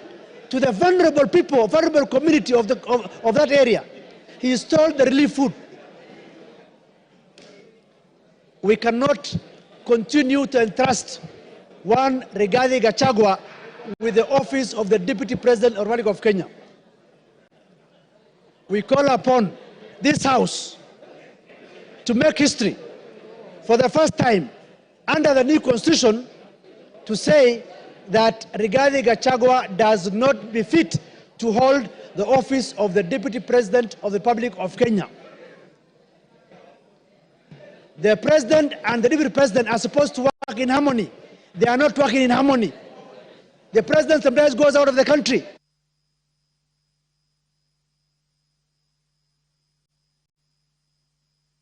Sorry. Ruth Odinga.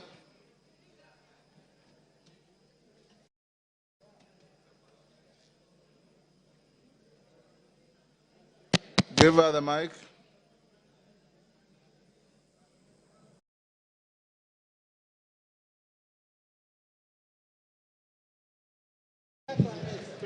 Thank you, Mr. Speaker, for giving me this opportunity.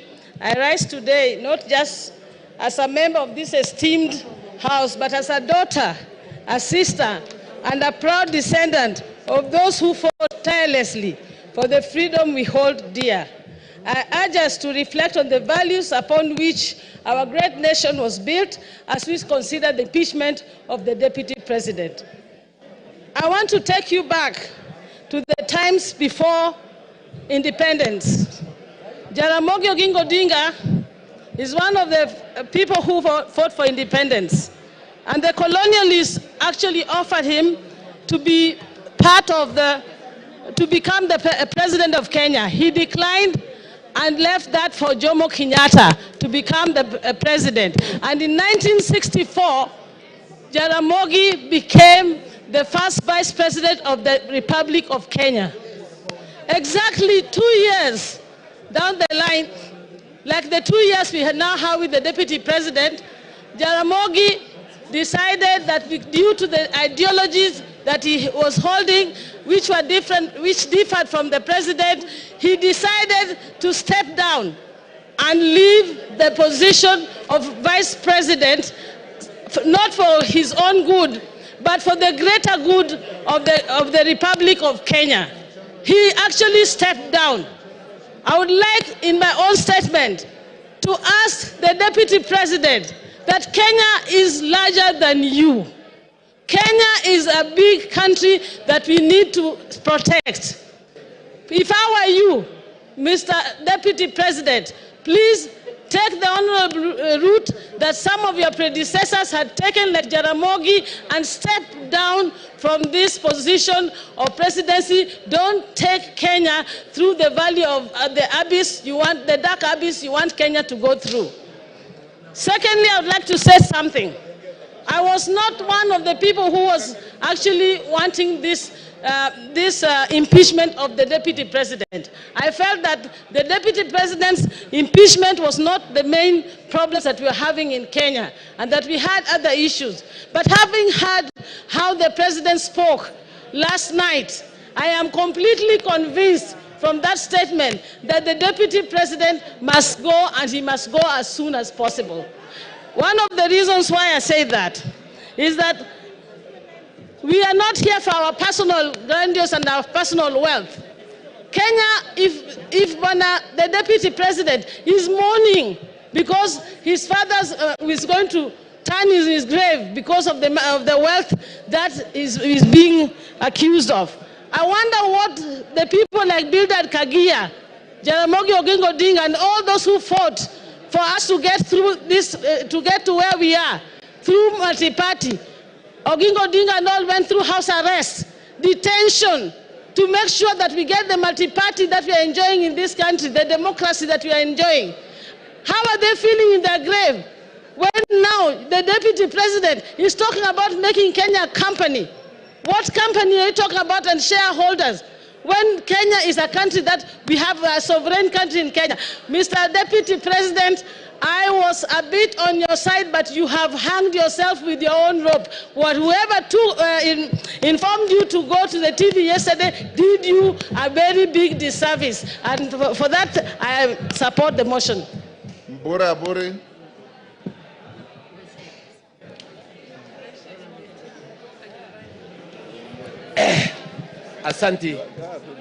Asanti Bwana Spika kunipa nafasi hii.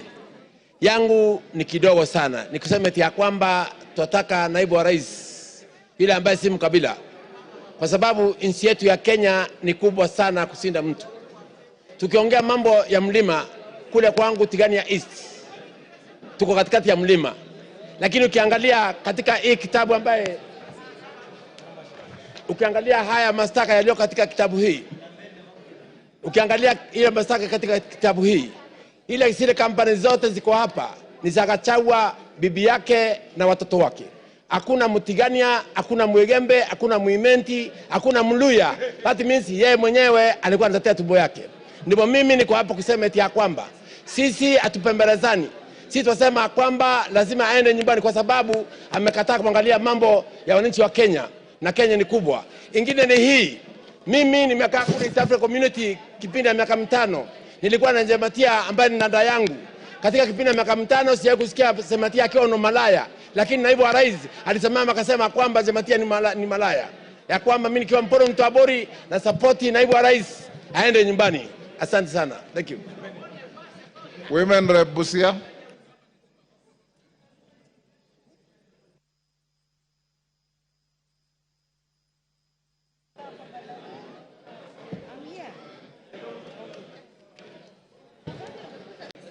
If we can keep allowing to be divided every day, and yet as leaders we must be a factor that unites all Kenyans. I want to ask the Deputy President, what message was he sending to Busians who voted for Honorable Maina in Marachi West, in Butlak sub-county? And what message was he sending to Busians who voted for Honorable Talam in Buhayo West, in Matayos, Busia County?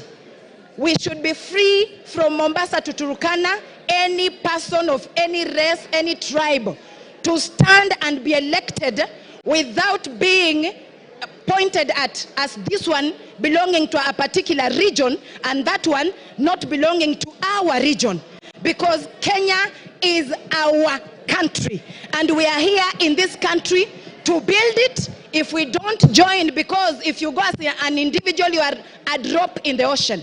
But together as Kenyans, we are an ocean. So I want to ask again, what other thing a principal assistant is supposed to do?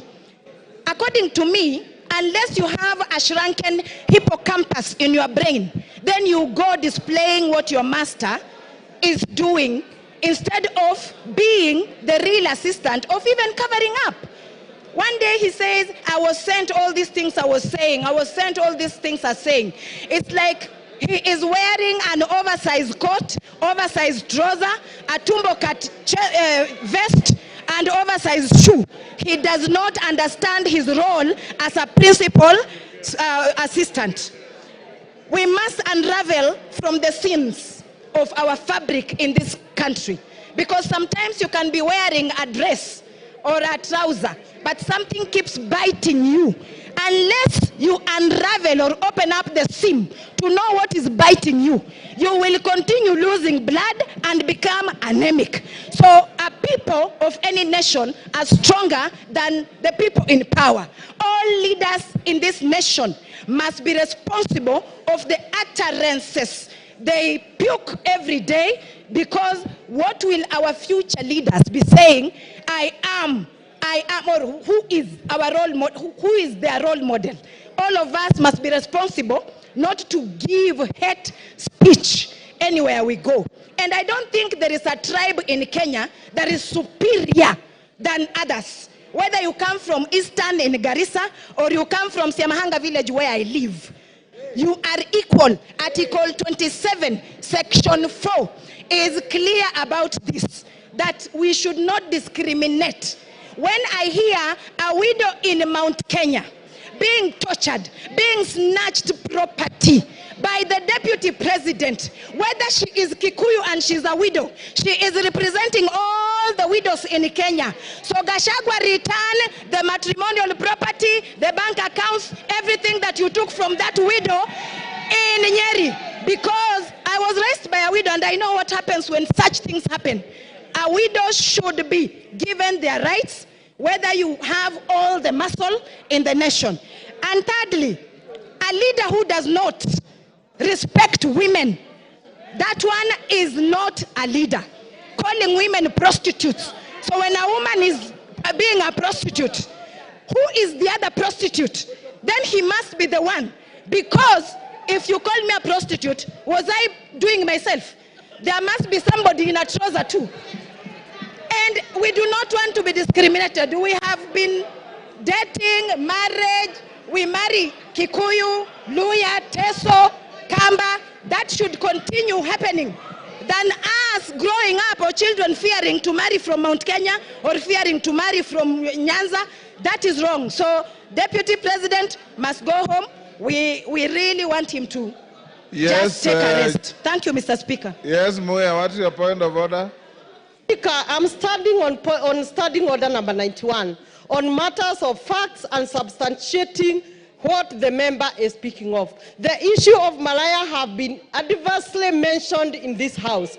Have you as the speaker received anything to substantiate?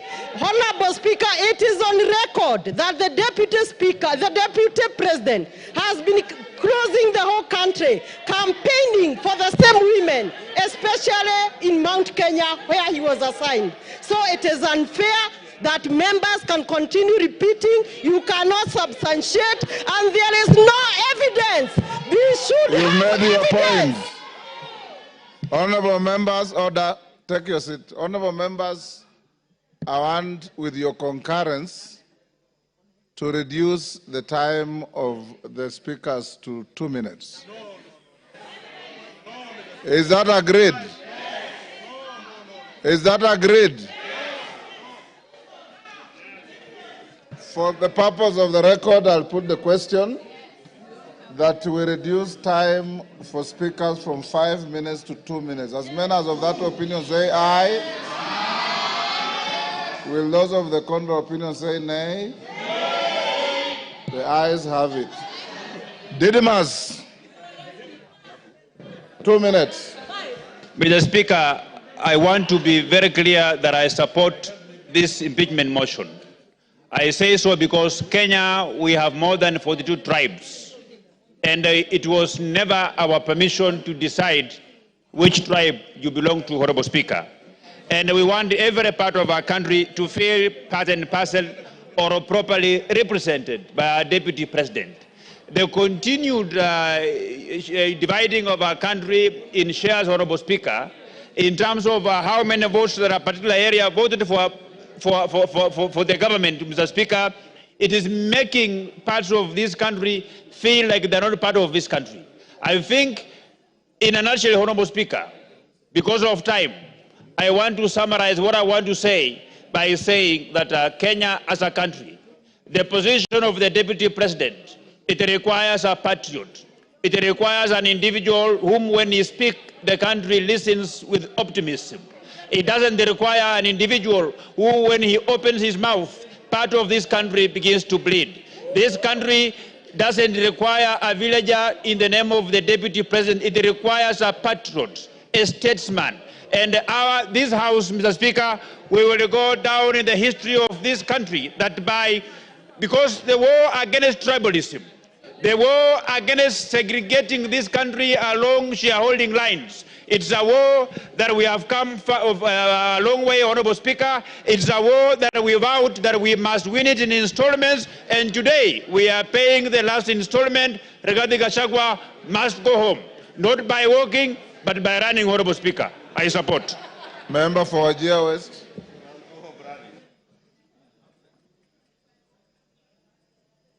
Please here. Thank you, Mr. Speaker, for giving me this opportunity.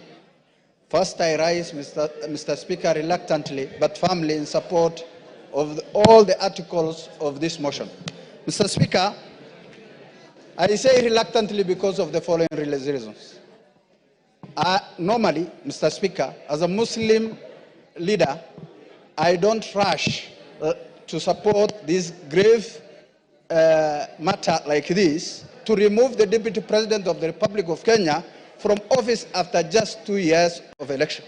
But because of the conduct, the behavior of the Deputy President of this country, Mr. Speaker, I have no option but to support this motion. Mr. Speaker, I am a witness who went to the office of the Deputy President of the Republic of Kenya to request for assistance during the drought season, to request for relief food for the people of Wajir West. But the utterances of the Deputy President of the Republic of Kenya was shocking, Mr. Speaker. He told me, Mr. Speaker, and I want to confirm to this House, that the Deputy President of the Republic of Kenya told me you have more than your share. It was shocking. I was dejected, hopeless, and left the office in protest, Mr. Speaker. Who disrespected and discriminated against the people I represent in this House. Mr. Speaker, today, as we speak, and for unity of this House, Your time is up. Your time is up. Member for Tetu.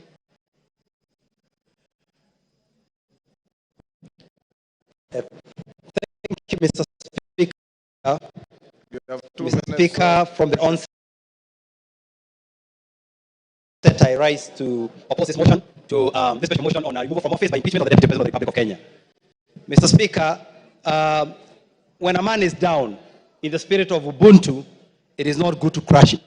On Sunday, the Deputy President at the National Prayer Altar stood and apologized profusely to his boss, to fellow Kenyans, and indeed to all the members of this House.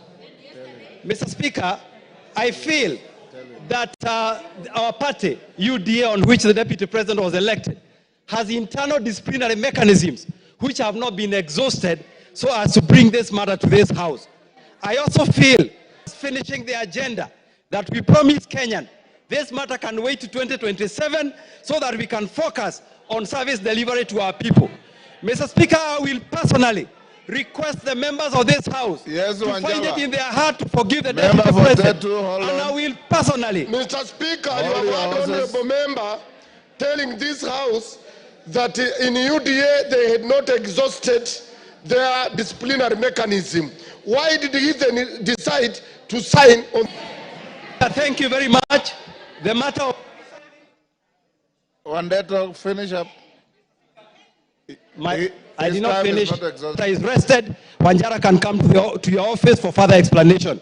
Mr. Speaker, I personally would like to volunteer to lead others, ensure that we sit down with the Deputy President. If there are any issues that he needs to correct, if there are any issues that he needs to align, he can align so that himself can continue serving the people of this country. He has some good in himself, and that good needs to be preserved so that he can finish his work. So, Mr.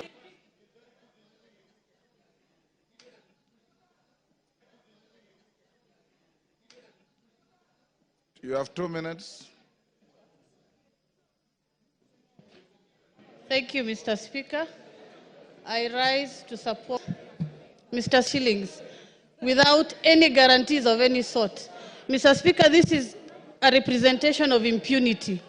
The Deputy President stood before the media yesterday as a national leader to defend his children.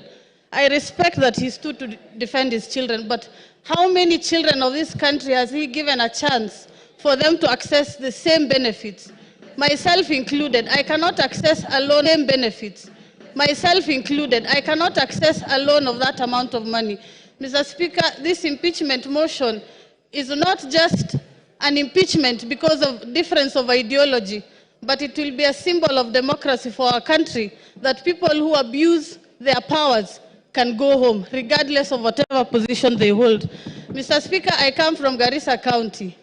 We lost residents from my county at an accident as they were accessing to cross a river because of the flood scandal.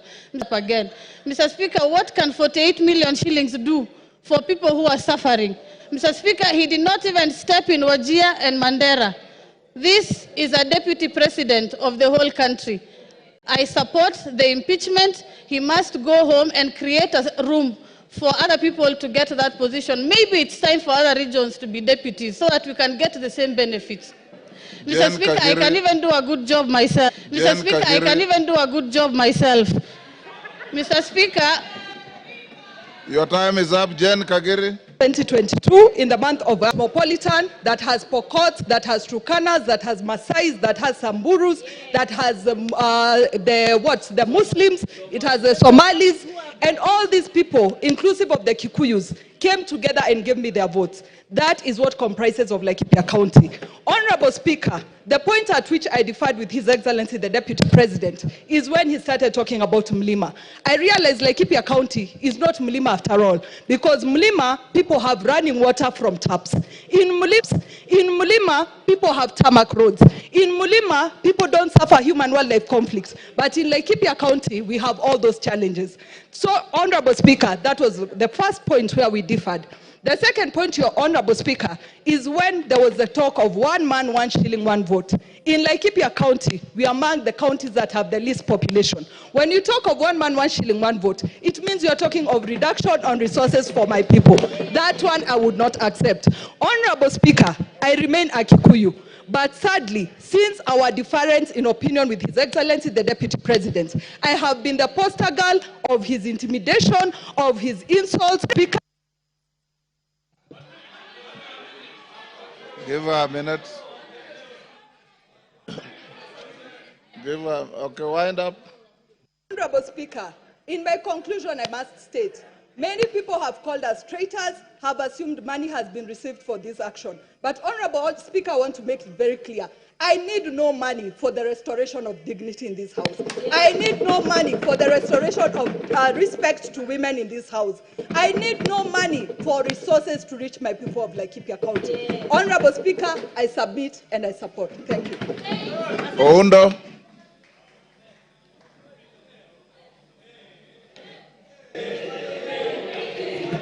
Honorable Speaker, thank you for this opportunity. Honorable Speaker, my attention is drawn to Article 125 of the Constitution. And Article 125 of the Constitution makes reference to the effect that any matter before that the Parliament has got the same powers as High Court. Out of that, Honorable Speaker, then I'm left to look at the evidence presented by my good friend Honorable Mutuse and wonder, does it really meet the threshold of any form of evidence as required as required at the High Court? Honorable Speaker, I have looked at the various options or breaches that constitute impeachment: gross violation, crime, gross misconduct, and so many other things, Honorable Speaker. I'm at pain, Honorable Speaker, going through this to find anything that has been proved beyond reasonable doubt to move this House, Honorable Speaker, to take such a drastic action. Considering, Honorable Speaker, these are people elected under Article 148, and the framers of the new Constitution, Honorable Speaker, deliberately inserted Article 148 to avoid the kind of abuse that had been there in the past. Honorable Speaker, if we get to this level, Honorable Speaker, if we get to this level, everybody will be left wondering, what is the role of Parliament in protecting the Constitution? Honorable Speaker, and I want to rephrase Luke 23, verse 4. I find no case against this. Ruku. He didn't ask for it. Ruku. He didn't ask for any addition. Thank you, Mr. Speaker. Thank you, Mr. Speaker. Mr. Speaker, from onset, I rise to support this motion. Mr. Speaker, when I'm standing here, I'm thinking about the children of the most remote places in the Republic of Kenya. I'm thinking about the children in the remote places in Turkana, in Mandera, in Bere, very remote places, Mr. Speaker. It reminds me on Article 10 of our Constitution, which talks about the national values and principles of governance. And one of the principles which is enshrined in our Constitution, Mr. Speaker, is protection of the marginalized.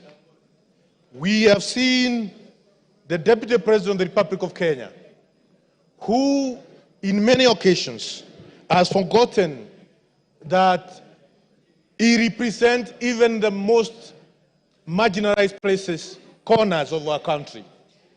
That the numbers of these small communities in the Republic, they have the right, just like any other big community in our Republic. We have seen the smirk, the arrogance, the contempt which the Deputy President of the Republic has to the minority groups in the Republic of Kenya. And coming from a marginalized community, a community which has been marginalized from 1963, Mr. Speaker, I want to state here and now that it's high time we sanitize the office of the Deputy President. Mr. Speaker, last week on Sunday, I was in... Your time is up. In Narok. Your time is up. Irene Mayaka. Thank you, Honorable Speaker. Honorable Speaker, I also stand to support the motion by my good brother, the Honorable Mutuse, in impeaching the person of the Deputy President of Kenya. Honorable Speaker, under unwarranted discrimination, in contravention of Article 27, Part 3 and 4 of the Constitution, the Deputy President has in so many occasions expressed that he only considers people he considers shareholders. Honorable Speaker, on the two occasions that the Deputy President came to Gusiland, on the first occasion while addressing leaders, he told us that the reason why, as Kisses, we should not dim the government is because we always vote for Mutu wa kitendawili, to quote him. On the second occasion, the Honorable Deputy President told us that siku hizi wa Kisii tumejaa jela kushinda wa Kikuyu. I'm wondering, Honorable Speaker, when did he do the statistics to note that sisi kama wa Kisii, we are the most criminals in this country? And Honorable Speaker, as I finish, I just want to remind the Deputy President. Yesterday, he spent a lot of time reminding us that he is an orphan. And yet he forgot that there is one orphan that the Deputy President that he has put for him Mitego in State House. The Honorable Deputy President forgets that even the Right Honorable Raila Amolo Odinga, he forgets that he was putting for him Mitego. I just want to tell the Deputy President that because of the utterances that you make against people of Kenya, you must go, and you will go home. I thank you. Malolo Njendi. Mr. Speaker, I arise to support this motion strongly. Mr. Speaker, this country has once... We are now eating Rigathi. Where will he end up? Mr. Speaker, I have an issue of concern, Mr. Speaker. Yes, majority. To deal with one matter. Mr. Speaker, I think that we are losing direction, and it is important, Mr. Speaker, that we deal with the things that are affecting our people. Because, Mr. Speaker, if you look at the education sector, I talked about it here the other day. We don't even have classes for grade 9 going into JSS. Mr. Speaker, the funding model for university has failed. Mr. Speaker, the insurance sector, NHIF, is having a problem, Mr. Speaker. How then do we spend taxpayers' money and time to come and deal with a matter of one single individual, Mr. Speaker? Now we are told that this person, Mr. Speaker, now we are told that this person, Mr. Speaker, is a tribalist.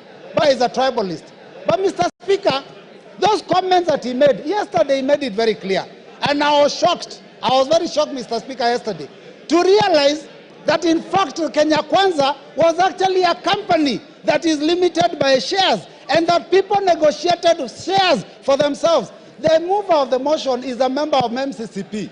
MCCP negotiated shares for Lower Eastern. Mr. Speaker, because we had 2 cabinet secretaries in this government. Now because we had 2 cabinet secretaries in this government. Now, Mr. Speaker, we only have 1.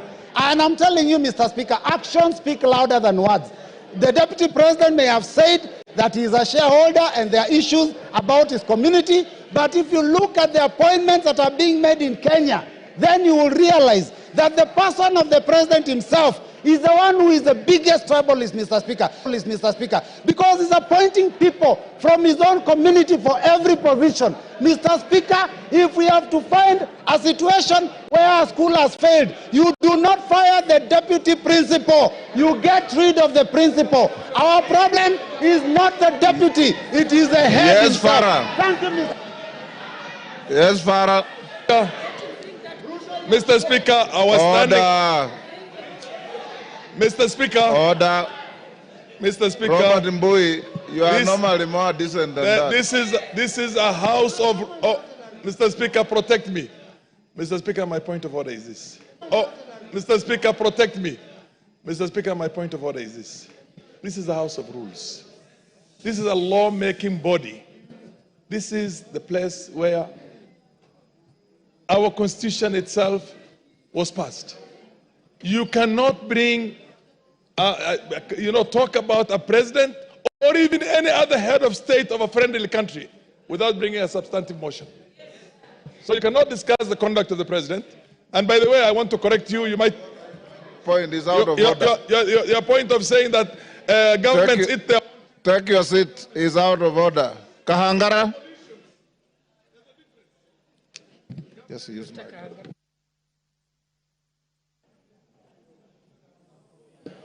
Honorable Kahangara.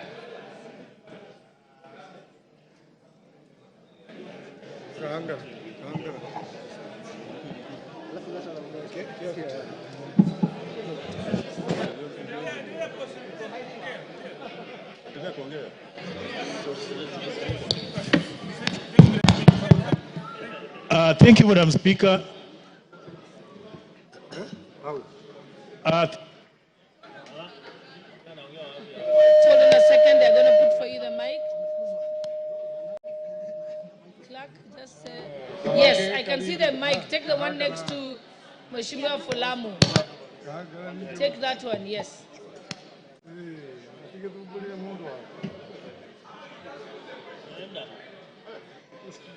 He's gone to the one you had given him.